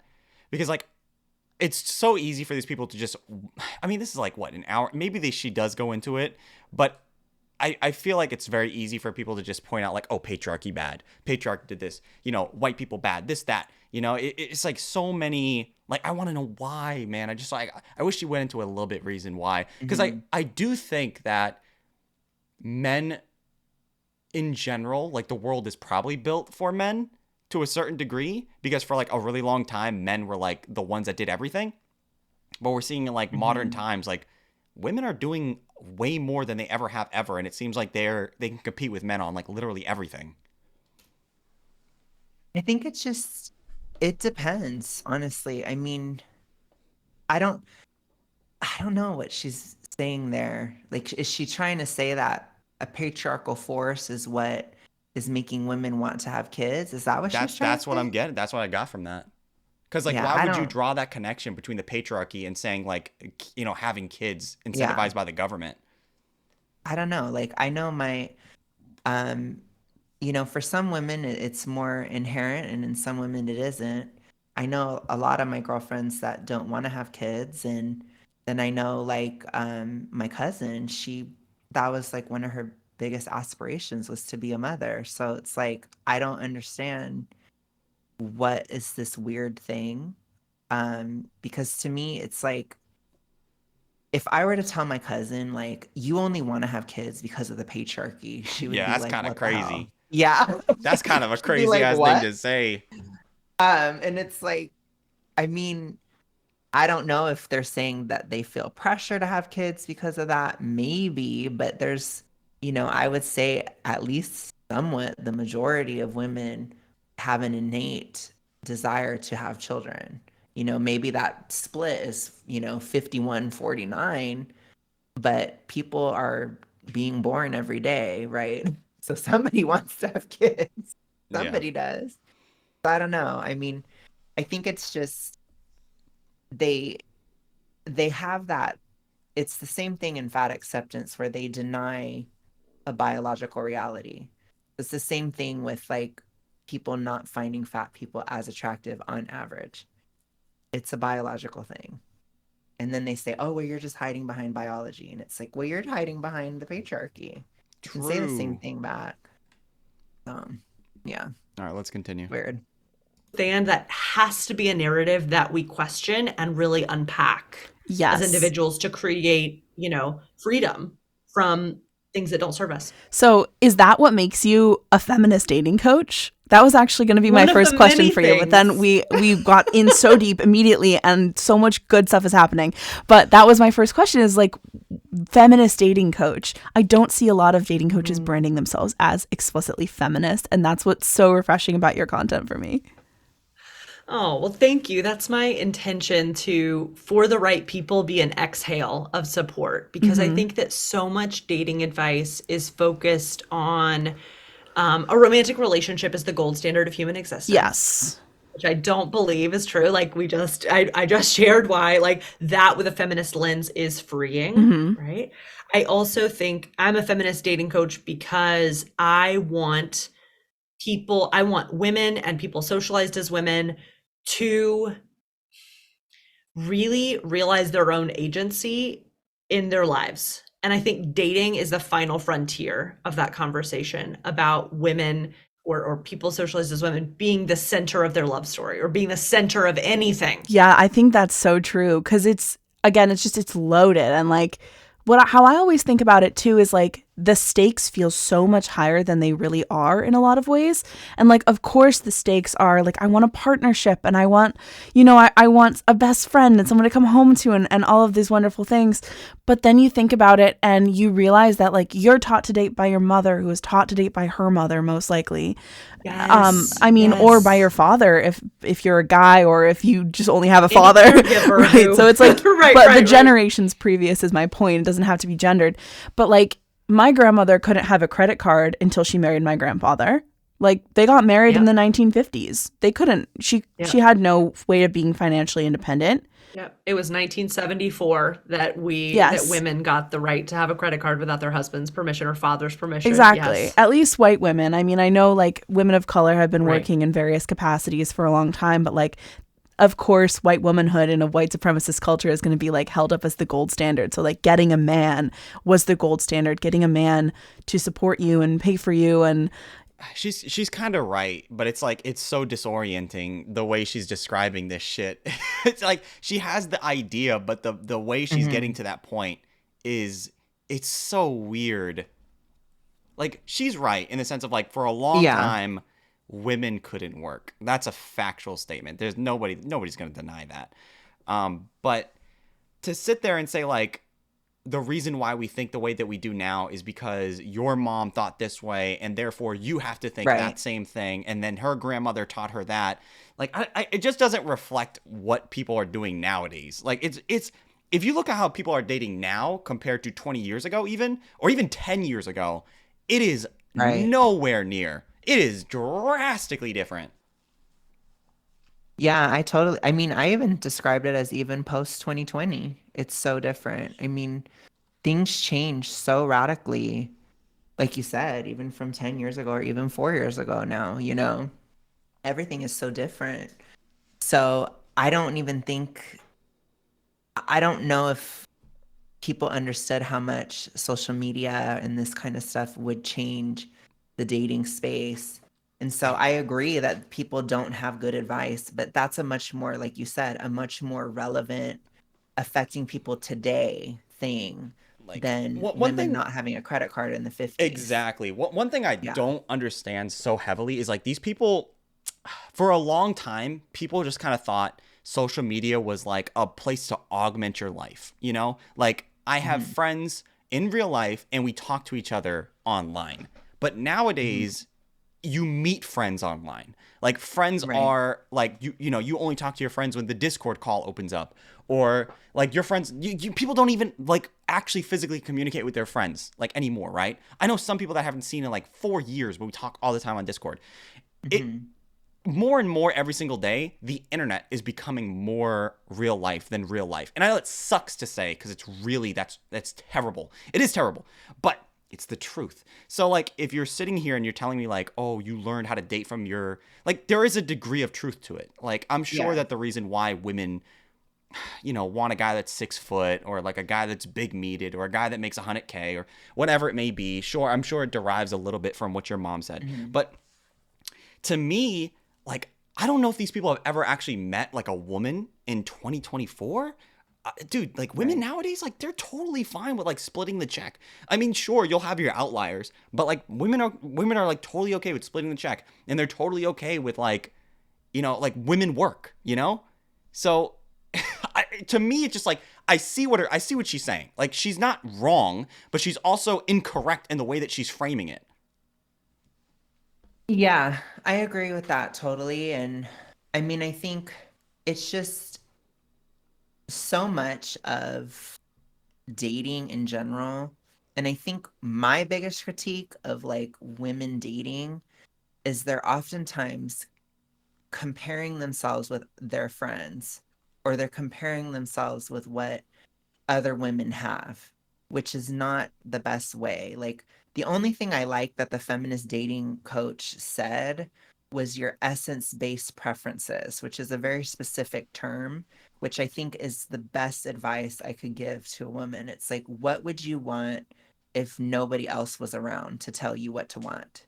And I think a lot of women don't ever think about that, because at the end of the day, sometimes women will literally only find a man attractive if other women find him attractive. And that's not, I don't think that Yeah, like that's the selection best bias. basis. Yeah, like I don't think it's the best basis. And I've told women this, and some women will say, well, that's, kind of it's a mechanism that was developed, evolutionarily and stuff. And I totally get that. But I think it's more of a survival mechanism. It's like a survival state. And you shouldn't be approaching like, as I mean, we've had conversations about this. This is still technically one of the best times to be alive. And you don't have to think about things all the time in terms of a survival state in dating. Like, think about, what do you want, in a partner? And I think a lot of women are just so ashamed of what they want. Like, I know so many women where they were shamed for wanting to have kids. And then I know women who are shamed for not wanting to have kids. I know women who are shamed for wanting a guy who's more feminine, or shamed for wanting a guy who's more masculine. I mean, it's ridiculous, right? And so I think my biggest advice would be to just like break out of that like hive mind mindset.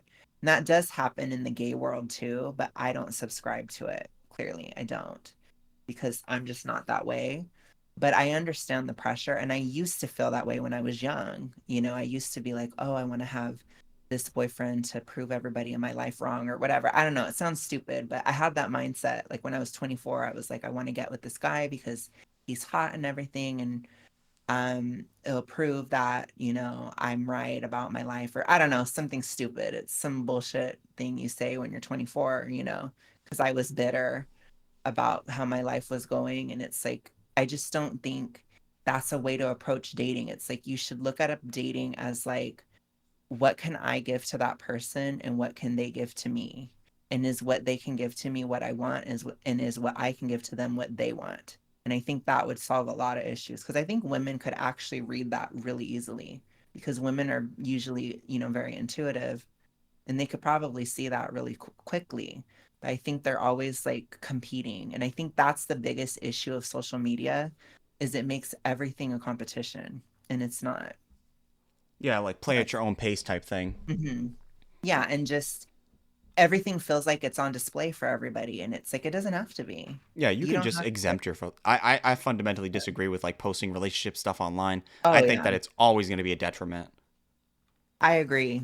And I think I mean, it depends on who I was with. Like, if I was with somebody and he wanted to, I wouldn't care, but I would never push for it. Does that make sense? Yeah, of course. because to me, like, I'll just take the lead on that type of thing. But for me, it's like I just don't. I think that was the most liberating thing I ever thought was just like I'm gonna date who I want and not base it on what other people think. And maybe that's a function of growing up, but I think that was like the biggest turn in my dating life, basically. And I think that would benefit a lot of women because it's like just I don't know, just be happy, I think a lot of like what people say nowadays, like I get a lot of people that say a lot of different things about how dating should be. And I often Mm, think like because we live in this modern era of like men nowadays are not the same type of men that were like some 70 years ago. But you also have to understand that like men from like 70 years ago had to be that particular way because that was a theme of the environment that they were in at that particular moment in time. Like guys nowadays, like you don't need a guy like guys nowadays are not going to be the dudes that are opening doors, guys that are like, you know, paying the check, dudes that are doing this. But then again, like women aren't doing what they did 50, 60, 70 years mhm. ago either. That's Like true. things have changed drastically. And I know I've met a lot of women that are like, "Oh, I want a traditional man. Like I want a guy that's going to like you know, make money, pay the bills, do this, stay home, you know, I stay home, this and that. And like that's fine. Like Mhm. I'm not here to say it's a wrong thing or a bad thing, but like it is so hard to find that nowadays because people in general are not like that anymore, okay? Like if you're dating anybody, I would say below the age of 40, those guys are not like that. You know, like most dudes are not like that. And it's great that you can find somebody or you want somebody to do that, but Mhm. that's the minority. That is like have realistic expectations. Like most guys nowadays are going to expect you to work. Most guys nowadays are going to expect you to have your own stuff. And most guys are going to expect you to be autonomous. And I'm pretty sure that's probably okay for like the gay community too, I suspect. Like it'd probably be even more so. But also I think that a lot of guys need to like level up because I met a lot of dudes that Mhm. think like just having a job is sufficient to get a girl when it can be for some women, but a lot of women want more than that. Like a lot of women want like emotional intelligence, like a guy that actually knows how to discuss issues, a guy that actually knows how to cook and clean, and a guy that knows how to do the dishes. Mhm. Like that stuff is like super important for women because they can do it too. So it's like if Mhm. you can't do the bare minimum, which is the bare minimum, and again, like if this was something that was like 70 years ago or like whatever age she said, like the 60s, 70s, where your grandparents or your grandmother, like Mhm. that was okay back then for a guy to just have a job and that's it. And then the woman substitute that. But we live in a different era. Like you need to have more than a job. You know, you Yeah. need to know One how to do more stuff. I would even say most women, they don't even, some women don't even care about the emotional intelligence thing. I think they just expect a guy to like clean up after himself or something, or like I help think a changing lot of women diapers. want emotional intelligence. I think like it's It depends. I think It's, so many yeah. women are like sick of dudes that just sit there on the couch brooding. You ask the dude what how his day's going, and you just get like a oh it's fine. Like I think so many women do Mhm. not want that. Oh, no, I totally get that. And I agree completely. I think it's just a good place to start for guys would be like to have a job and like keep a clean place. And that would really help, Yeah, and shave honestly. and Yeah. shower regularly Because a lot of guys don't want to do that. And and have it, furniture. yeah, that too. But I think it's like at the end of the day, I think the older I get and the more that I look at things, I just see things as like dating is just kind of like choose your own adventure kind of thing. And it's like, honestly, you just, I don't know. It's like we said in the beginning, which I guess we can wrap it up. But what we said in the beginning is just don't over intellectualize it because at the end of the day, you're only trying to find the one person. You don't have to find everybody. Right. And it's that whole idea that dating is a competition that, it is in some ways, of course, but it's not like you don't have to compete with the whole world. Right. It's like you're competing for that person that you want at that time, basically. That's what it is. And I feel like people with social media, they think that we're always competing with the whole world. And I think that's how it's ruined dating. Because I think in the past, people just understood like, I'm competing to get with that girl, or I'm competing to get with that guy. And that was it. And that's normal. And I feel like our brains can handle that level of competition in dating. But when you think of like, I'm trying to compete with the entire world, that's too much. And so people just get weird, you know? And I also think that you should be the one that decides who you get with. Like, don't Yeah. you should be the one that ultimately chooses, which Hmm. is probably something that you'll get more of when you become more and more attractive, physically and emotionally and mentally speaking. Hmm. Yeah, I agree. And thank you so much for joining my channel today, David. Thank you for Appreciate it. everything. And I'll definitely need to do something on your channel as well. I'll be back. We'll be doing stuff back and forth. Not that kind of stuff, though. Maybe a Uh, little bit of that stuff though. oh Who my knows? God. But thank you guys so much for watching. I hope you have a good rest of your day, night, whatever. And I'll see you again very soon. Bye. Bye. Thank you so much, David.